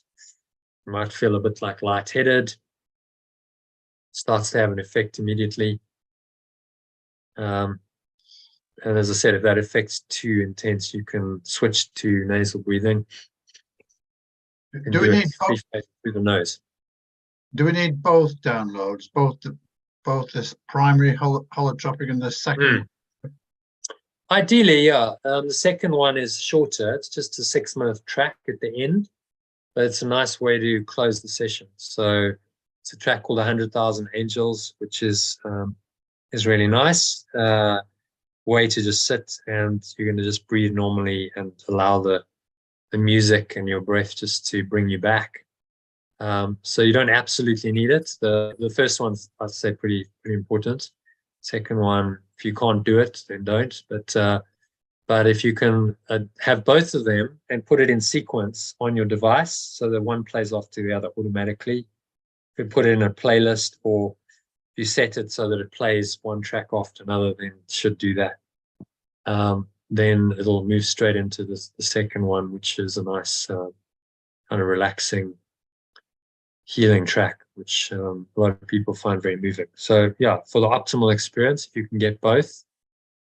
But on Telegram, the tracks are following each other straight, right? So we don't really need to. If we use the tracks on Telegram. Yeah. If you do it on Telegram, they should play one after the other. Let's just check that out. They went in that order. So it was Telegram. Jono, I just tried to play it on Telegram and it cut your voice out. Okay. Right. Well, it shouldn't have my voice, because my voice is going to be it cut my voice while I'm speaking now. Yeah. We need to hear you as well, don't we? Ideally, yeah, we do, yeah. So is that because you connected your headset in, Jackie? I connected it on Bluetooth. Right. But I suppose if I took it off Bluetooth, oh gosh, I don't know. Maybe that'll work. I don't know. I don't know. Just experiment with the tech now and see if you can get it. It's working fine if you play from Telegram with an external speaker from your phone. Yeah. So not with the headset. No, because otherwise we can't hear Jono's voice. That's the thing. Okay, I'll try and get rid of that then. Okay. I think I'm gonna use the computer for the Jono's voice, and then the phone for the soundtrack with the speaker. Yeah. Where was it on today's Telegram?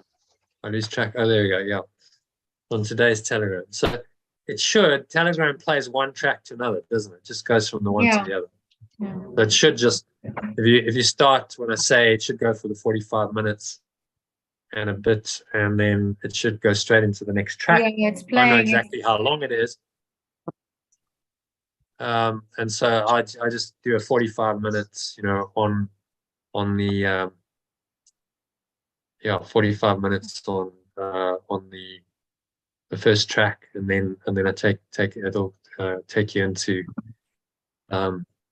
just the kind of wind down process, and while that 100,000 Angels track is playing. So it's about 1 hour, you said, in total, right? Yeah, so 45 minutes for the core track, and then that's 6 minutes, and then we'll probably just spend a few more minutes just lying there, Okay. give you some time to come out of it, and all of that. Yeah, should take 55 minutes to 1 hour, and then we'll have a chance for some feedback. If you want to give any feedback on your experience, and yeah, I guess that'll probably, I'm guessing after that, no one's going to want to go into text reading or anything. So that'll be the closing. And I'd recommend afterwards that you do exercise 6 again with this perspective. So there's Jackie coming in. Yeah, so draw yourself, like whatever, this is often very visual. You might get images and stuff. You do exercise 6, which is drawing yourself. You do it again and see if anything else comes. Which and you can draw. exercise 6 you're talking about? The exercise 6 in the course manual. Oh, okay. Which is drawing, remember, it's drawing yourself. So Okay. what they typically do in holotropic is they say draw a mandala. Okay. So you can draw whatever comes to mind. If it's not, an image of yourself, you could draw a mandala, you could draw something that represents your experience, just to try and integrate it. And you can do that this evening or tomorrow, but I'd ideally do it straight away. Spend time just drawing that for yourself to integrate the experience and get the most out of it while it's fresh Yeah. in your mind. So we'll have a little sharing, 20 minutes, half an hour max, and then you can go off and do that, and that'll probably be, you'll probably be pretty whacked after that. I suspect you probably want to go to bed. So That's for sure. yeah. So it's a pity because I wanted to do some of the text message of the crucifixion, but it's a 19 paragraph monster. We'd be here for another 4 hours, 5 hours. So, probably 6 hours actually, 19 paragraphs. So we'll just have to skip that, and you'll have to read it on your own. I did actually send out a link to a recording we did on it, so you can watch the recording if you want to. Okay, so any questions, comments, anything anyone not sure about before we go into it? John, are you going to record your voice? Yeah, I can. I will record it. Okay. Because I can't. Mhm. I've got. Yeah, I'm not able to stay on to do it now. Unfortunately, it's just. Yeah. Yeah, but I'd like to play it if you can. Then.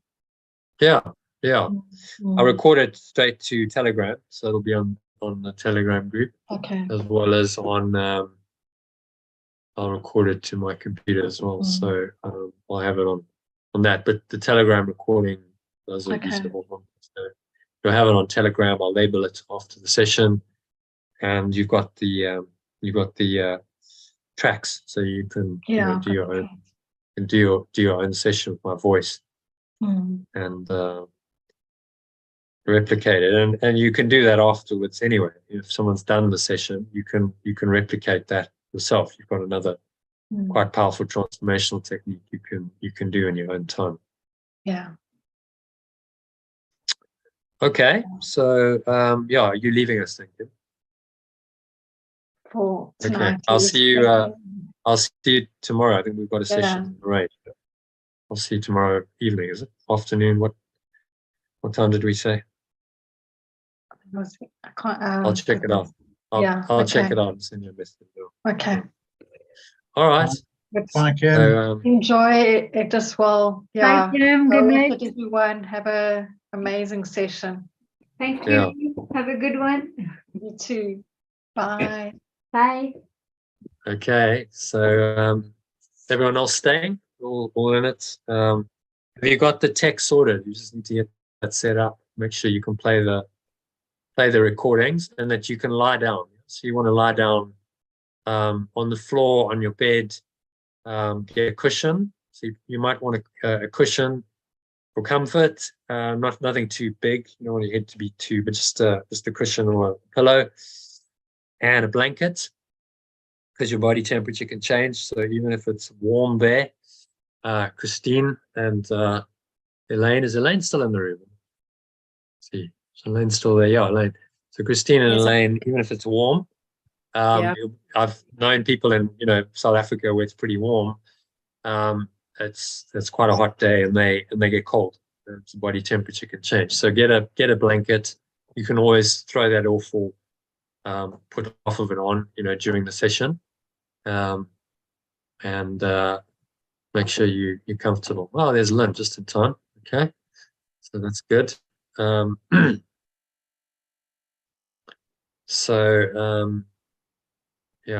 Yeah, just maybe have to give her a quick catch-up explanation, and then we'll go into it. So everyone kind of ready? Have you got the tracks playing? Yep. You worked out the tech. You want to mute yourself, so make sure no one else can hear the music going in your environment. Mute yourself, and just make sure you can hear my voice and the music. So let's just talk to Lynn. Lynn, do you know what you're doing with this, or do you need a bit of guidance? Are you with Sally? Where are you? No, I'm actually with 6. I've gone to my next cat job. I'm with 6 cats at the moment, but I just wanted to join because I thought if I could join a bit later, I wouldn't be able to join later because you'd be doing the meditation. So I've just joined now, and I'll join as quickly as I can, if you know what I mean. Join it in as quickly as I can. Yeah. Okay. So we're doing a holotropic breathing. This is a process where you lie down. So you want to lie down, preferably on a bed, or you can lie down on the floor. You need a cushion or a pillow and a blanket, ideally, over you, just in case you get cold. And you're going to listen to the audio tracks that I posted to Telegram today. There's 2 in a row. There's the 45-minute one, which is the primary one you're going to breathe. And there's the 6-minute one, which is kind of the warm down. If you play them from Telegram in order, then they should just play in order, and hopefully you'll be able to hear my voice. Apparently it doesn't work with headphones.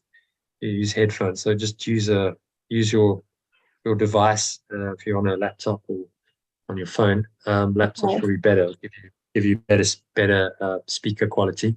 Kind of make it quite loud so you can hear the music. It gives you an effect, but you can hear my voice as well.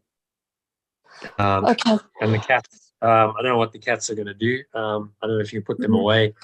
They'll probably just join in with the process. So if you don't mind them kind of walking on you or lying next to you, then great. If you feel like you want space, then put them in another room or something.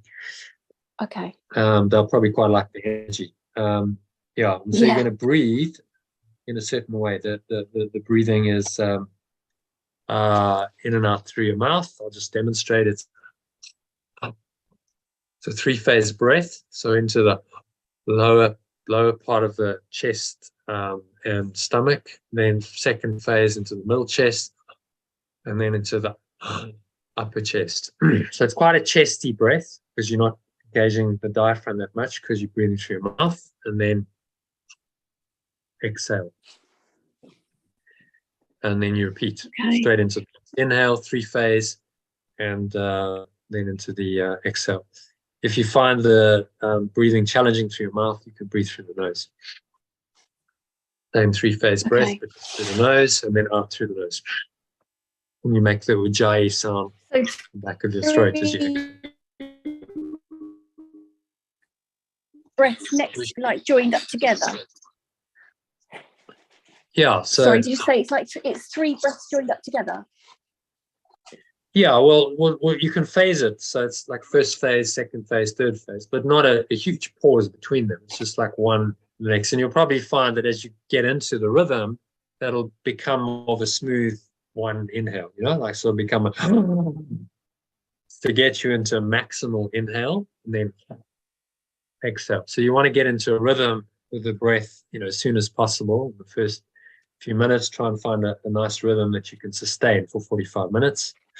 And just let your body will help you find that. So start with the 3-phase, and if it flows into 1, that's okay. As long as you're doing kind of a deep inhale and deep exhale, that's the main thing. So the exhale will be 2, 3, 4 seconds, and then inhale similar. And then you'd move. There's no real pause between inhale and exhale. You go straight in from the one to the other. And you just keep doing that for 45 minutes. Right. And I will, I'll just listen to my voice. So I'll keep reminding you, keep the breath flowing, keep that technique going. I'll say things like, thank you for my healing, thank you for my breathing. And you just let my voice kind of keep you anchored to the breathing so that you keep the breath flowing, because that's what's doing allowing the experience. If you stop the breathing, then your experience will stop quite soon. If you find it too intense, then you can slow the breathing down. You can take a pause for a minute or two. I'd suggest that just go from mouth breathing to nasal breathing would be the best way, and that'll probably drop the intensity a bit and be a bit more manageable. So whatever, just allow whatever to come up. Anything come up, you can get pins and needles, tingling sensations. Your hands can go numb. You can feel changes in your body temperature. You can have gyrating movements. You can groan. You can anything can happen, and just go through it. Say, okay, whatever. I'm just going through this. It's a healing process. Whatever needs to happen will happen. This too shall pass, and ideally just keep breathing in this way for 45 minutes and see what happens. All right. Okay. Thank you. Okay. Give it to the Holy Spirit and say, okay, it's still happening for my eye. Okay. So we're all up to speed. Everyone got the tech ready. You've got your device ready. You can play those tracks, the 45-minute one, the 6-minute one in sequence, ideally. So that it just happens one to the next. And I'll take you into I'll just guide you through it now. So you want to lie down. Everyone lie down. Get yourself into position. Make yourself comfortable. Ideally put a blanket over you. Lie with your hands, palms facing upwards, just comfortably by your sides. So not too far out, just near your legs, palms facing upwards. And then cover yourself with a blanket. Not your whole head, obviously, just up to your neck. You can always, if you get too hot, you can throw it off during the session, but put it on to start with. Feet, don't cross your feet, just feet, legs out in front of you. Just kind of gently let them flop outwards or inwards, whichever way they go. Make sure you're comfortable. A little cushion under your head, so you're supported. You're feeling comfortable. You might want to have some tissues next to you, glass of water, because you can get thirsty. If you need to drink in the process, you can, but try not to do it too often. So if your throat gets really dry and you're struggling with the breath, and take a sip of water. So anyone need a minute or two just to get comfortable, get all that logistics sorted?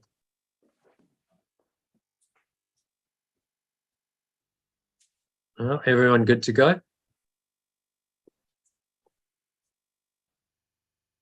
Yeah, good to go. Okay. Yeah, good to go. Good to go, good Yes. to go. Anyone not good to Yeah. go? Anyone need a bit more time to get sorted? Get a glass of water or whatever. Go to the toilet. Ideally, you don't want to be getting up and going to the toilet in the midstream. To be okay for the next hour and a bit.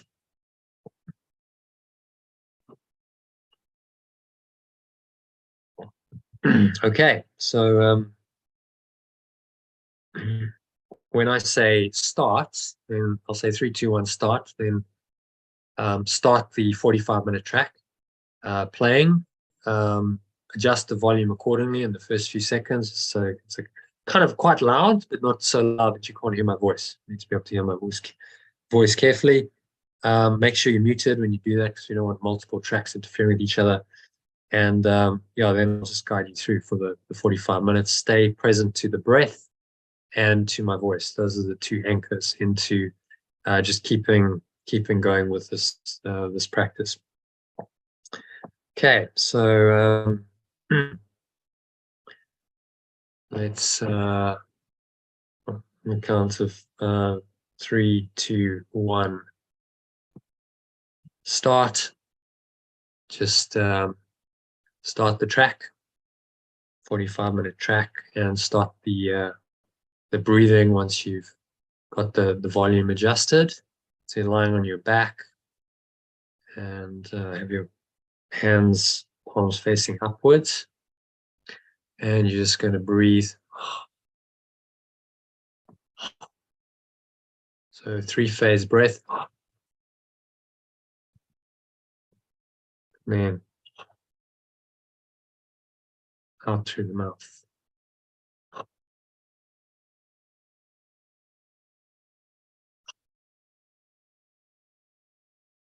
Get into a rhythm as soon as possible. There's not much pause between the breaths, between the inhale and the exhale, and then next inhale. I'm just kind of going directly into it. It's about a 2, 3, 4 second inhale in 3 phases. So it's the lower stomach and chest, first phase, then middle chest, second phase, then upper chest, third phase. And then you go straight into the exhale, out through your mouth. You exhale it out and just try and get into a rhythm, a nice strong rhythm of the breath in the first few minutes. And you just set the intention to stay here for the next 43 minutes or so. Just going to keep the breath flowing. Nothing else to do, but just keep breathing in this nice deep rhythmical pattern. Listen to my voice to anchor you in to the breath. Listen to the music, my voice, and the breath. And let those just give you the experience that is designed for you tonight. The Spirit will bring in whatever the experience is. It's for your highest good. All happening for you. So you might feel some tingling arising now, some numbness maybe in your hands and your feet. That's all normal. Just keep breathing through it. Just being the witness. You observe all of this without freaking out. Just observe from the perspective of your higher mind, what the body's doing, without really judging it, without getting attached to it. And you just, above all else, keep the breath flowing. So 3-phase breath in through the mouth, ideally, and then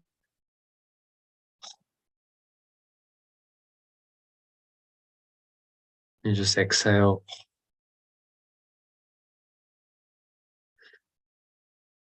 Letting it all go.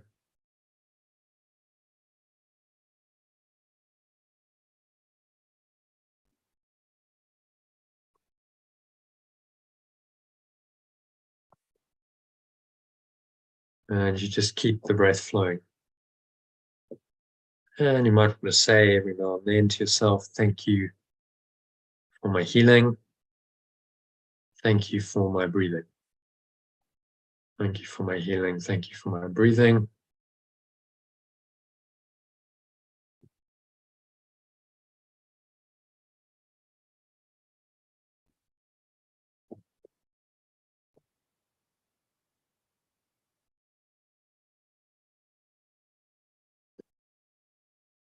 There's really nowhere else to go. Nothing else to do but to just carry on this breathing and allow this process.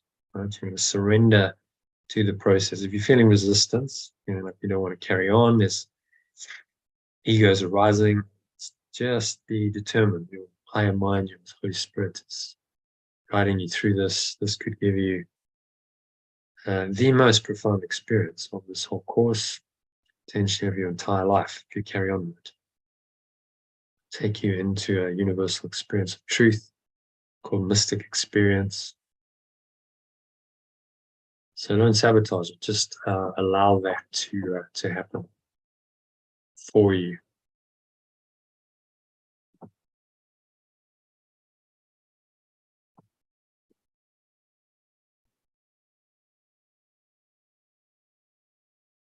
So just keep the breath flowing.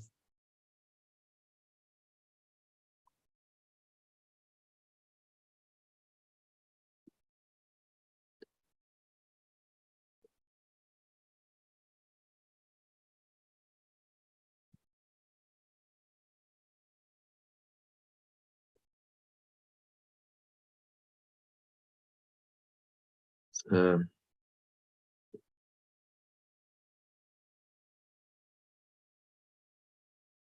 else to go, nothing else to do, just breathe. And that nice rhythmical breath. Maybe the breathing's changing now, but it's going into more of a deep pattern. Not so much 3-phase, but one long breath. That's okay.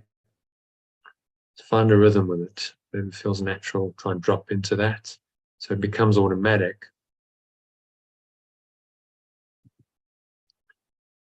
And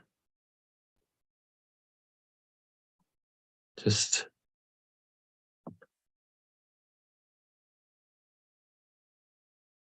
allow your mind just to go where it needs to go.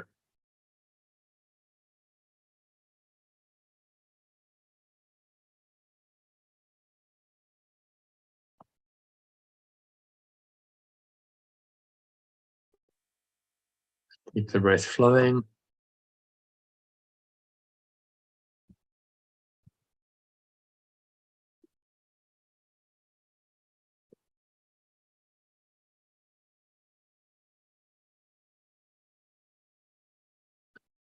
And every now and then you might want to drop in, thank you for my breathing. Thank you for my healing.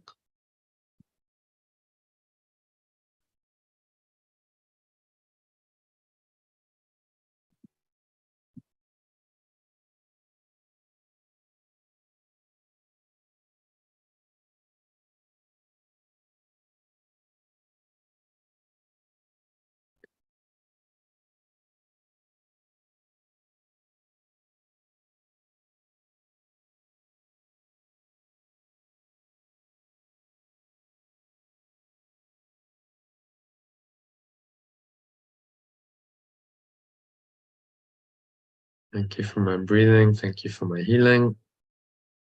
Keep the breath flowing.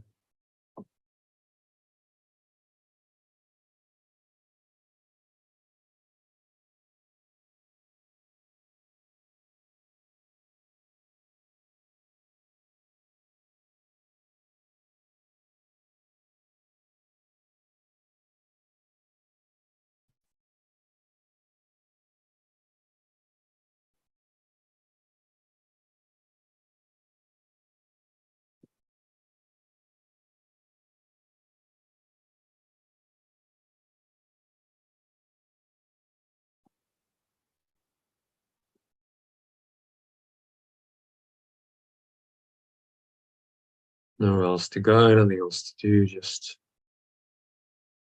breathe, relax, be still. Allow this breath just to take you wherever it wants you to go. Surrender to the process completely. Just keep the breath flowing. Say thank you for my breathing, thank you for my healing.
So just keep the breath flowing.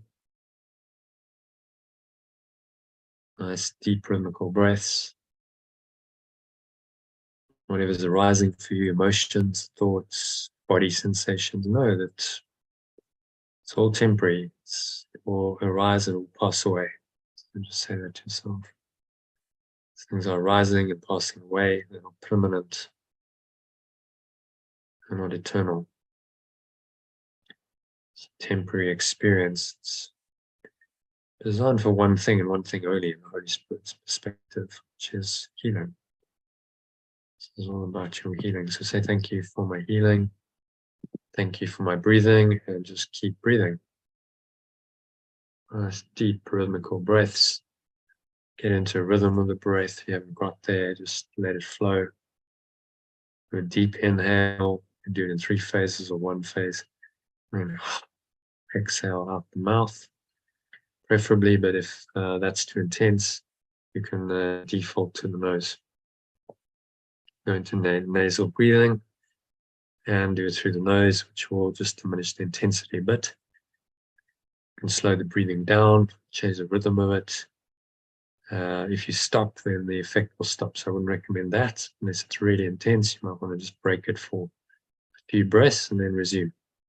Try and keep it going. Just say thank you for my healing, thank you for my breathing, and allow that process to continue on.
Just keep the breath flowing.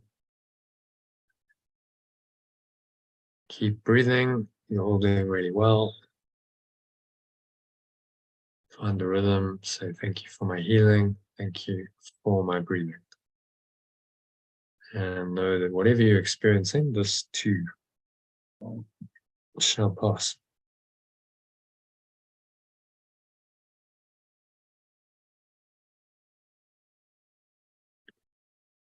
This too will pass.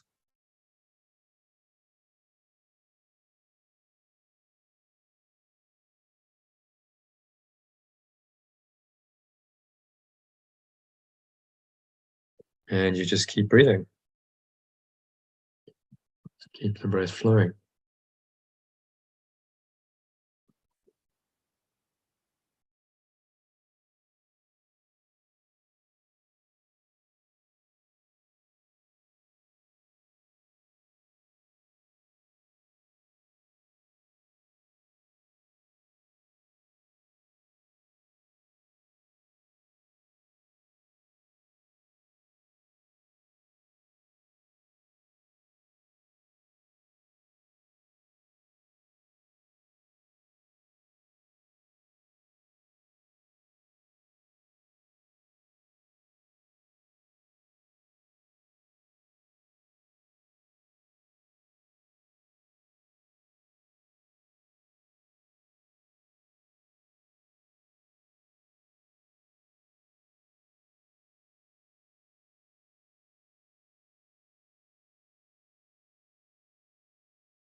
So just keep that breath flowing. Should be well into it now. Just stay with the breath. Whatever's happening physically, mentally, emotionally, just keep that breath flowing.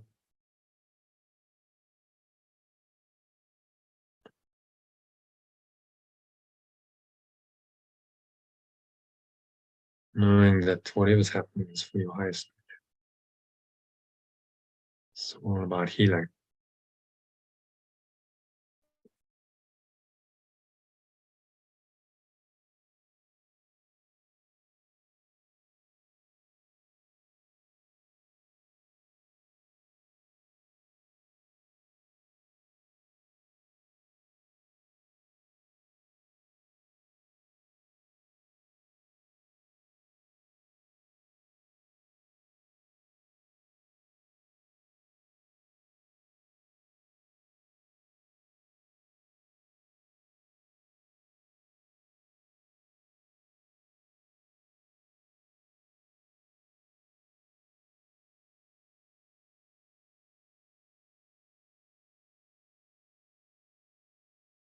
Say thank you for my healing. Thank you for my breathing.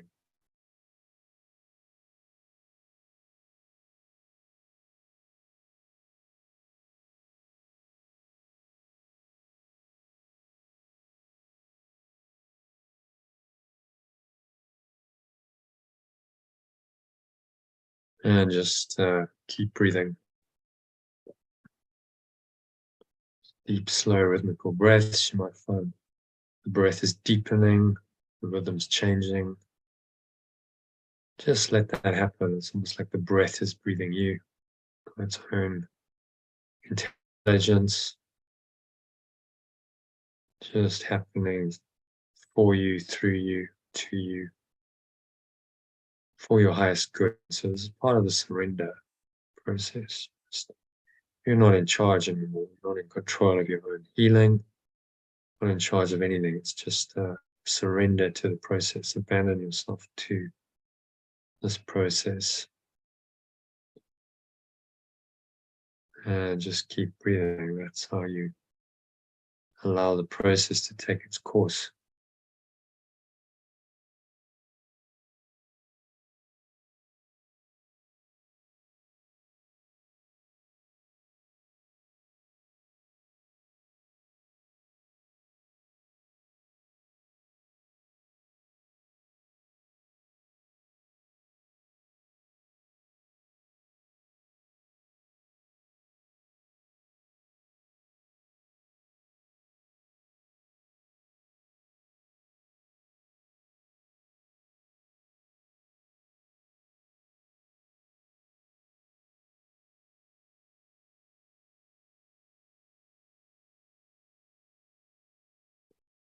Say thank you for my healing. Thank you for my breathing. And just continue on. Keep going. About halfway through the process now. So, all doing really well. Just allow whatever to happen, process to unfold as it needs to.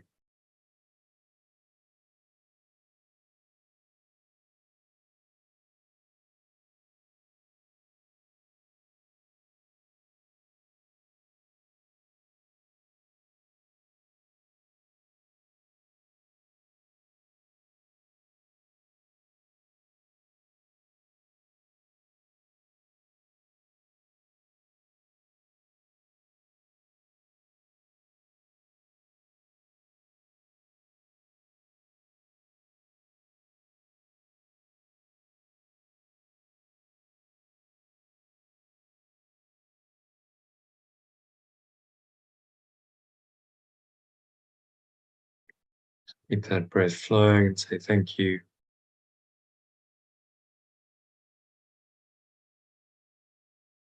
For my healing, thank you for my breathing.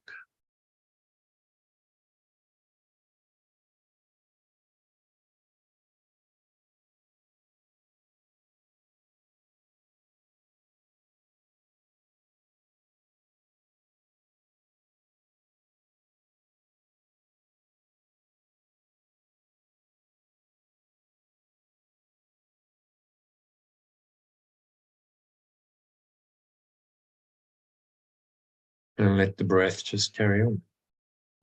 It's almost like automatic now. It's just breathing through you, happening to you, through you, and for you. No real conscious effort.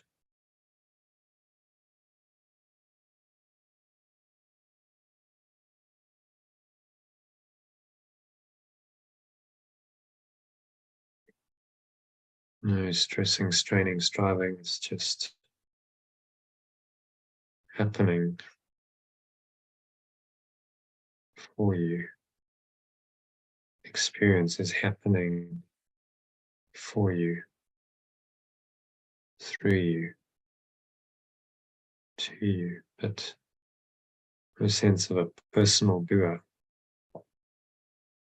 You, separate self, are not really doing anything.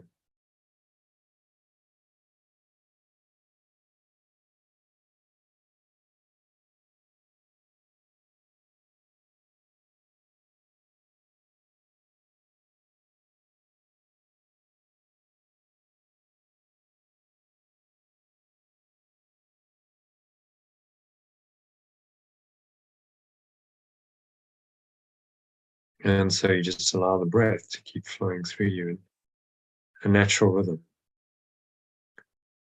Whenever it feels natural, if you feel like you want to switch to nasal breathing, breathing through your nose, you can do that. But make sure it maintains in a nice rhythmical way. Deep, slow, rhythmical.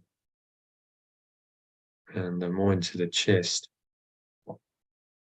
Kind of a chest breath rather than a deep diaphragmatic breath. It's the chest rising and falling primarily.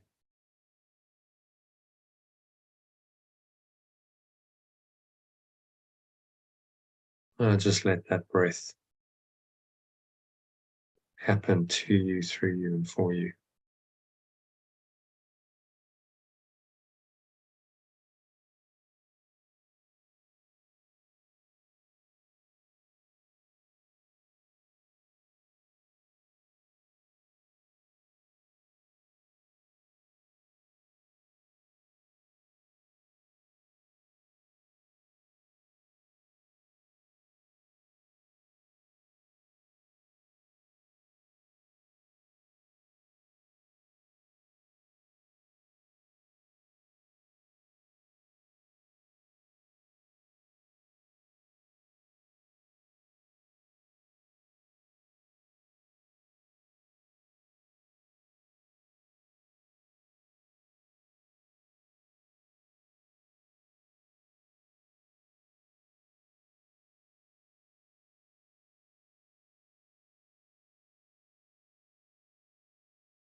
And then you just keep that breath flowing.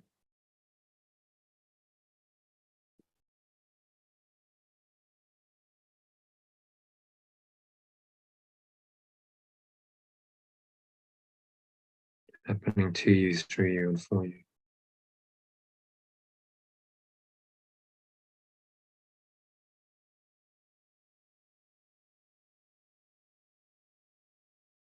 In 3 phase or 1 phase, whatever the natural breath is, allow it.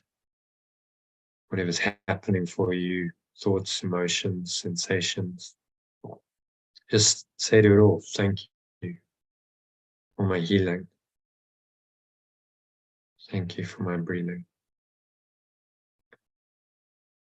Thank you for my healing. Thank you for my breathing.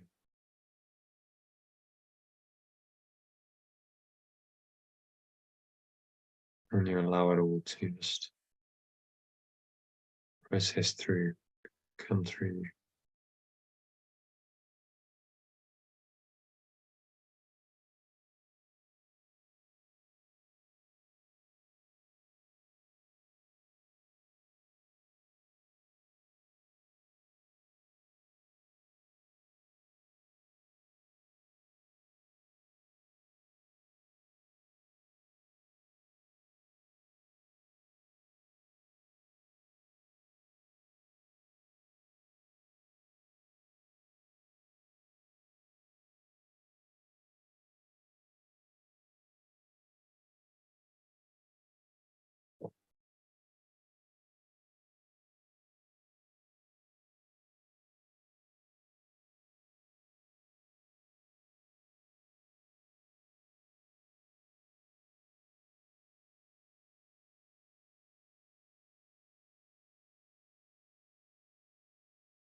So just keep the breath flowing.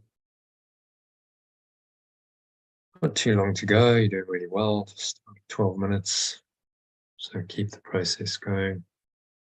Sometimes the biggest breakthroughs happen towards the end of the process, so whatever you've experienced so far,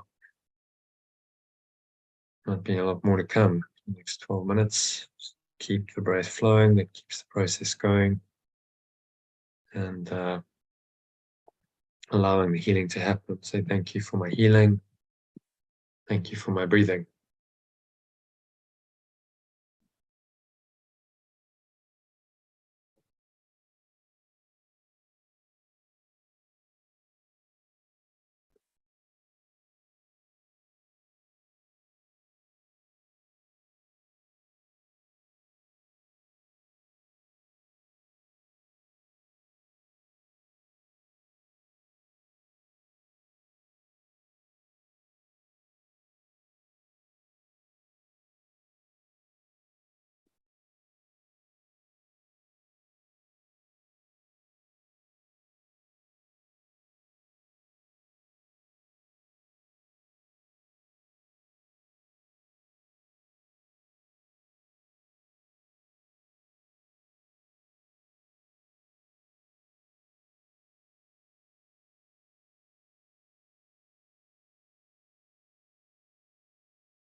Just keep the breath flowing.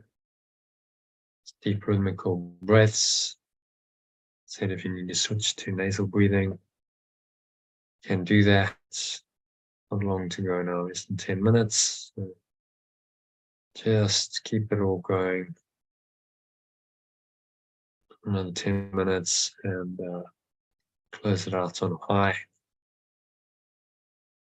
Just allowing experience to complete. So thank you for my healing. Thank you for my breathing.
So just keep the breath flowing for a few more minutes.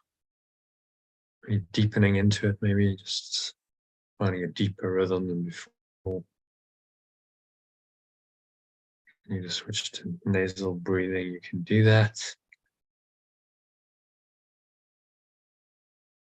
And just allow the process to start deepening, winding down. You've got another 5 minutes or so to go.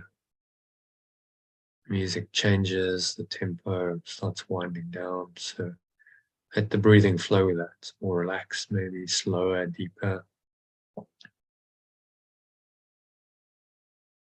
And just allow it again to guide you in the whatever needs to happen.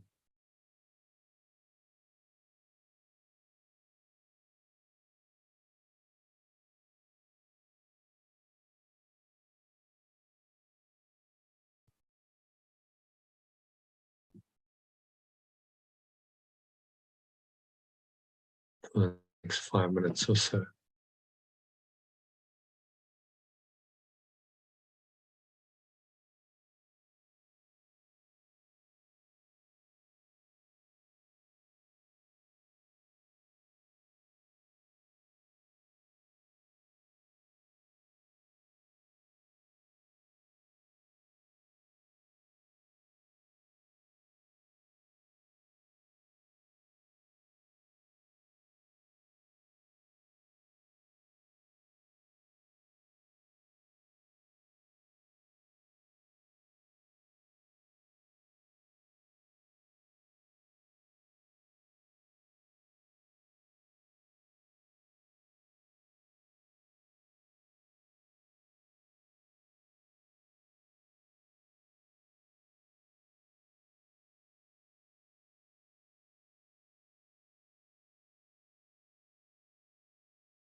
Just keep the breath flowing.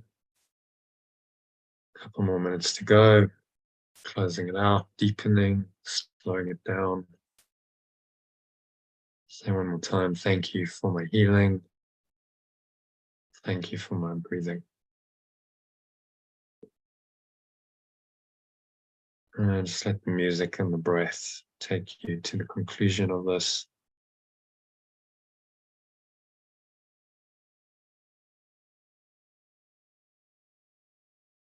Next minute or minute and a half.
Okay, so just wrapping it up now. The music should have stopped around now, and next track is starting. So you're just gonna stop the breathing through your mouth, through your nose, the deep breathing. You're just gonna revert to a normal breathing pattern, breathing in and out through your nose. Nice, deep, slow, rhythmical breaths.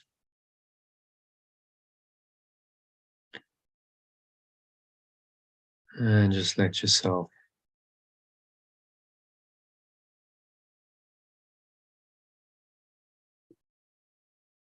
relax, be still. Listen to the music, words, music. It's very powerful. Just let the experience arise for you.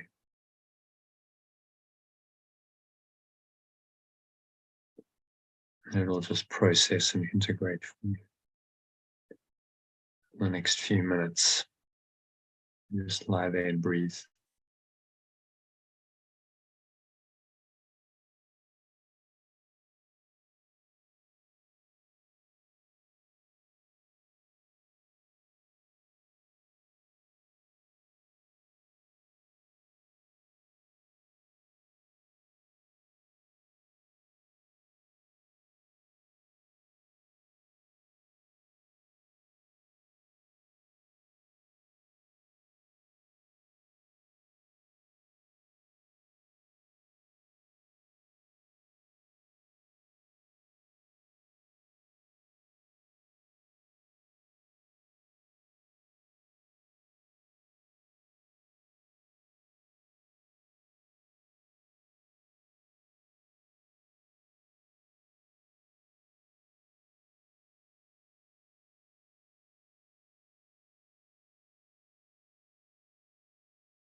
Yeah, so just lying there as long as you need to.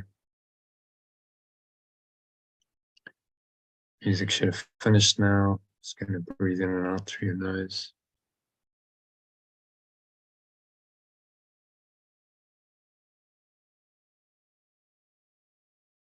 For a couple of minutes.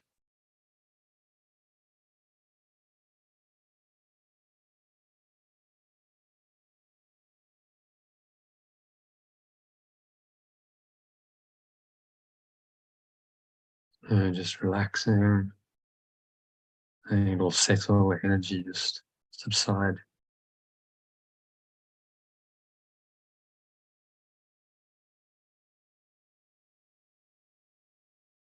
Kind of allowing the process to integrate.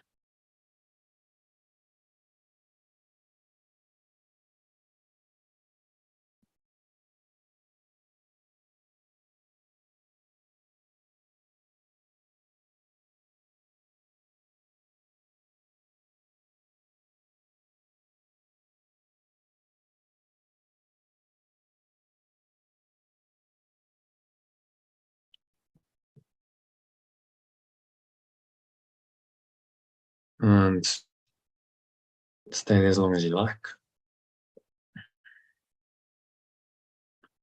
You want to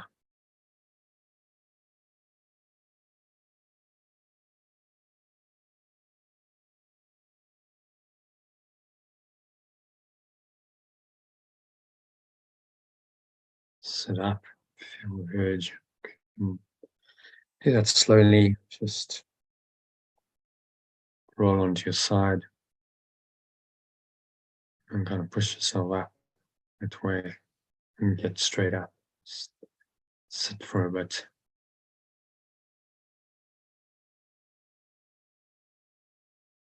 Be gentle with yourself.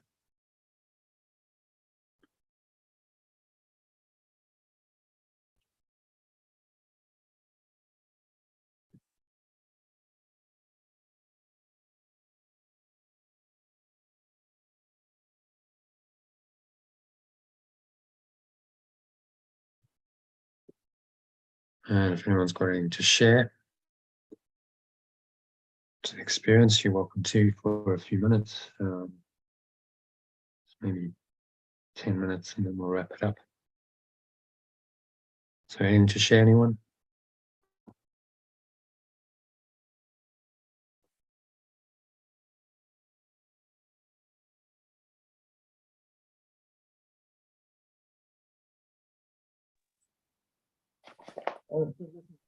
Yeah, I'm here now. Mm-hmm.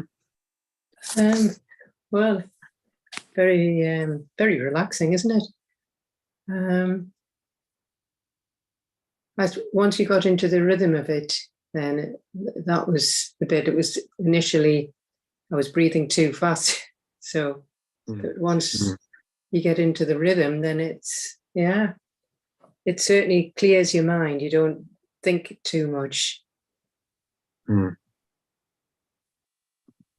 Yeah, music, great. and the music was very, very good. It matched, it went well. So it sort of put you in a bit of a dream world, didn't it? If you know what I mean. Yeah, it's an altered state. You go into alpha or theta state, which is associated with dreaming. So you can have all kinds of experiences, visions, so on, which are quite profound. Yeah, so yeah, I have to bring that into my life, yeah, because it's nice to stop the thinking mind.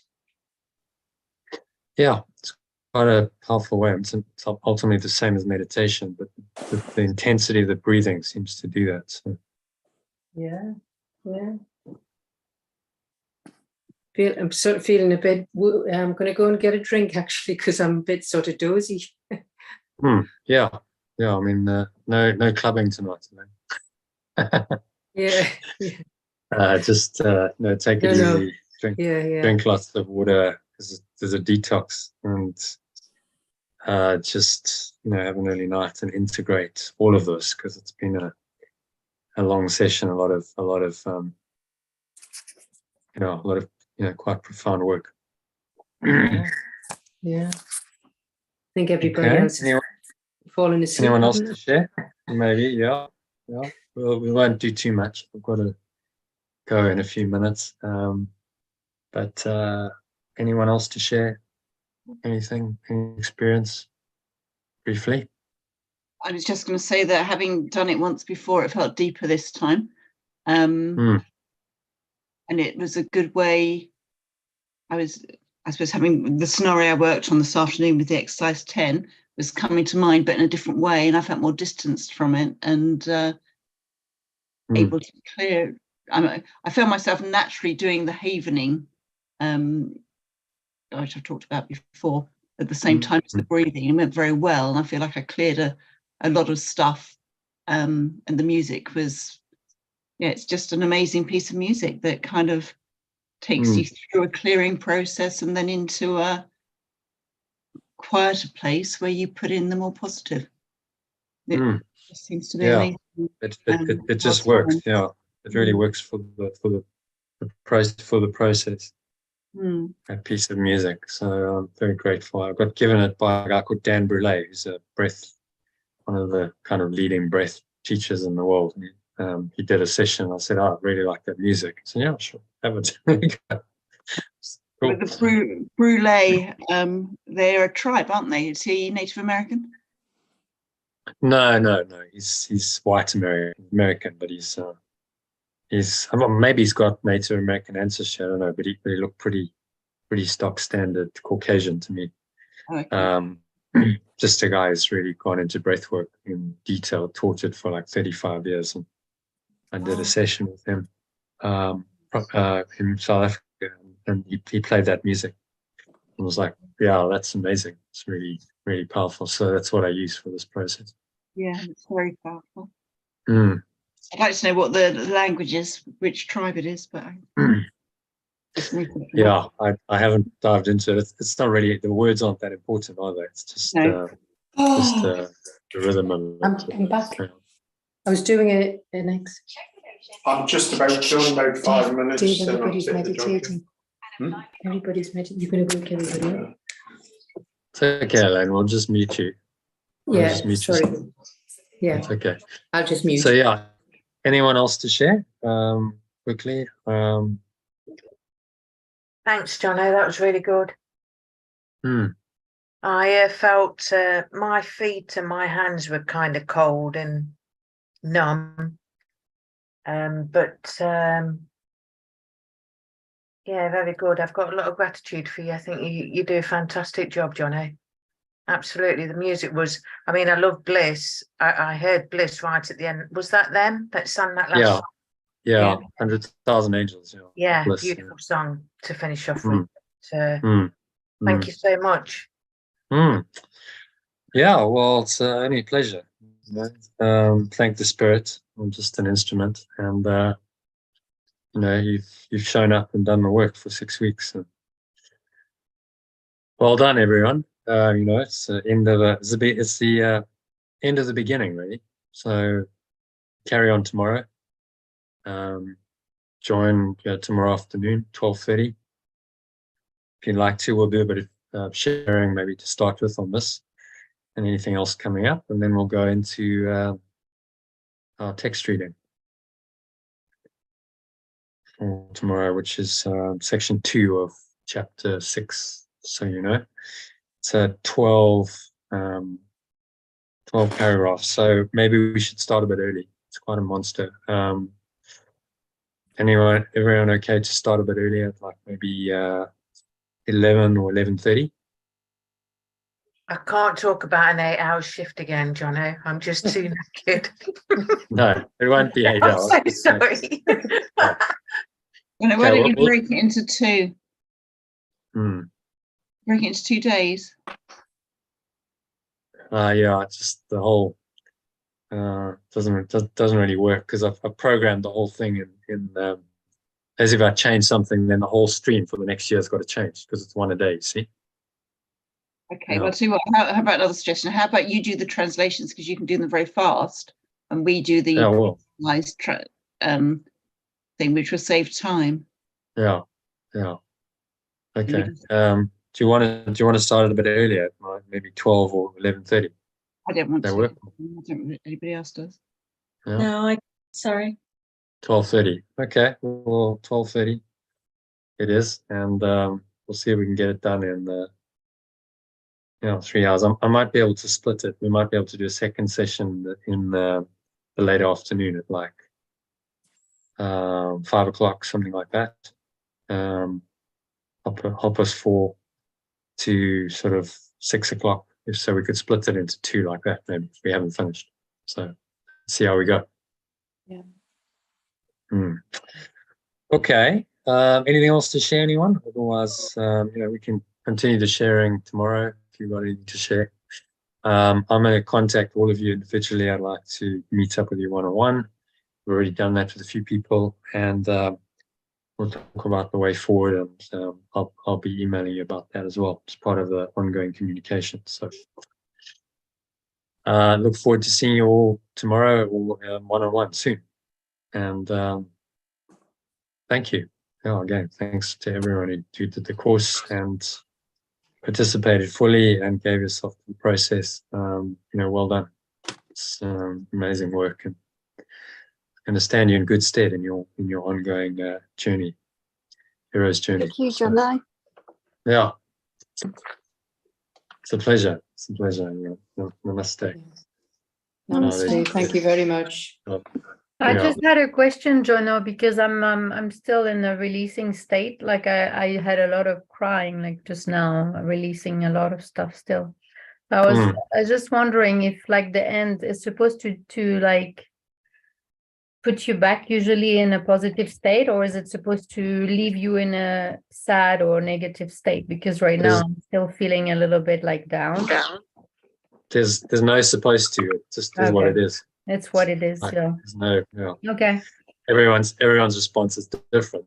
Yeah. So I always go if deep you've just been anyway, through because I had some tremoring as well, and I always go deeper and deeper. Yeah. And I also had another situation this afternoon, and I think that also contributed to the Yeah. So just take it easy this evening. No clubbing tonight, really. No, I'm not gonna do it right now. I'm not feeling it's just a joke. Just a I joke. wouldn't be honoring my truth if I do that right now. No, I'm just joking. So just take it easy. Drink lots of fluids. Yeah. But I did feel the energy, at the tips of the hands, like a lot of energy shifting. Yeah, I got very hot feet, and I normally have cold feet. Oh yeah. Yeah. Good Actually, in my sense of smell, all of a sudden everything I could smell. It was very strong. So that was strange. Well, it changes awareness. It's quite powerful what it can do. You never know what effect it's going to have. It can just have, you never know what effect it's going to have on someone, and the effect today will be different another day. You do it another day, you'll have a different experience. So there's nothing predictable about it. There's no should. It is what it is, and just let the whatever it is process. If it feels a bit negative and sad, it's a processing and a clearing. So you might want to do a little pre-bed meditation or something. You could do the 10-step process, or just to kind of allow that, help it on its way, just be gentle with yourself. It's quite a powerful process, and it's been a long day. We've done a lot of work today, so well done, everyone, for staying for nearly 8 hours, 7.5 hours. I think it was a good closing session. Yeah, Christine, you have a question? I have quite a strange sensation, and maybe you can explain why it's happening to me. Yeah. And if I have this holotropic breath, I have quite a strong vibration coming through me.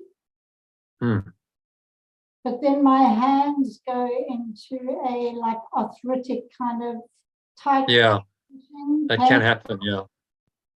I've seen that before. Hands, they look pretty normal. So it's like, where is it happening? Why is it happening?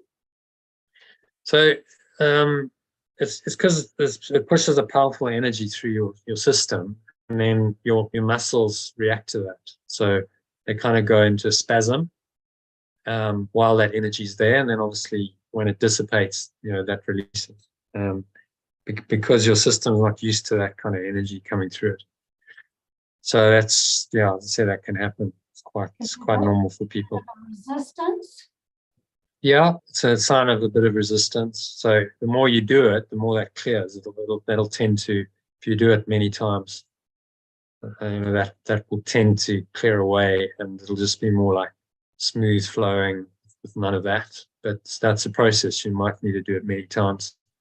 So you can do this, I wouldn't do it every day, but once a week, once every 2 weeks. It's quite a nice process to do. You've got the instructions. I've sent you that on Telegram. You've got the music. You can do it yourself.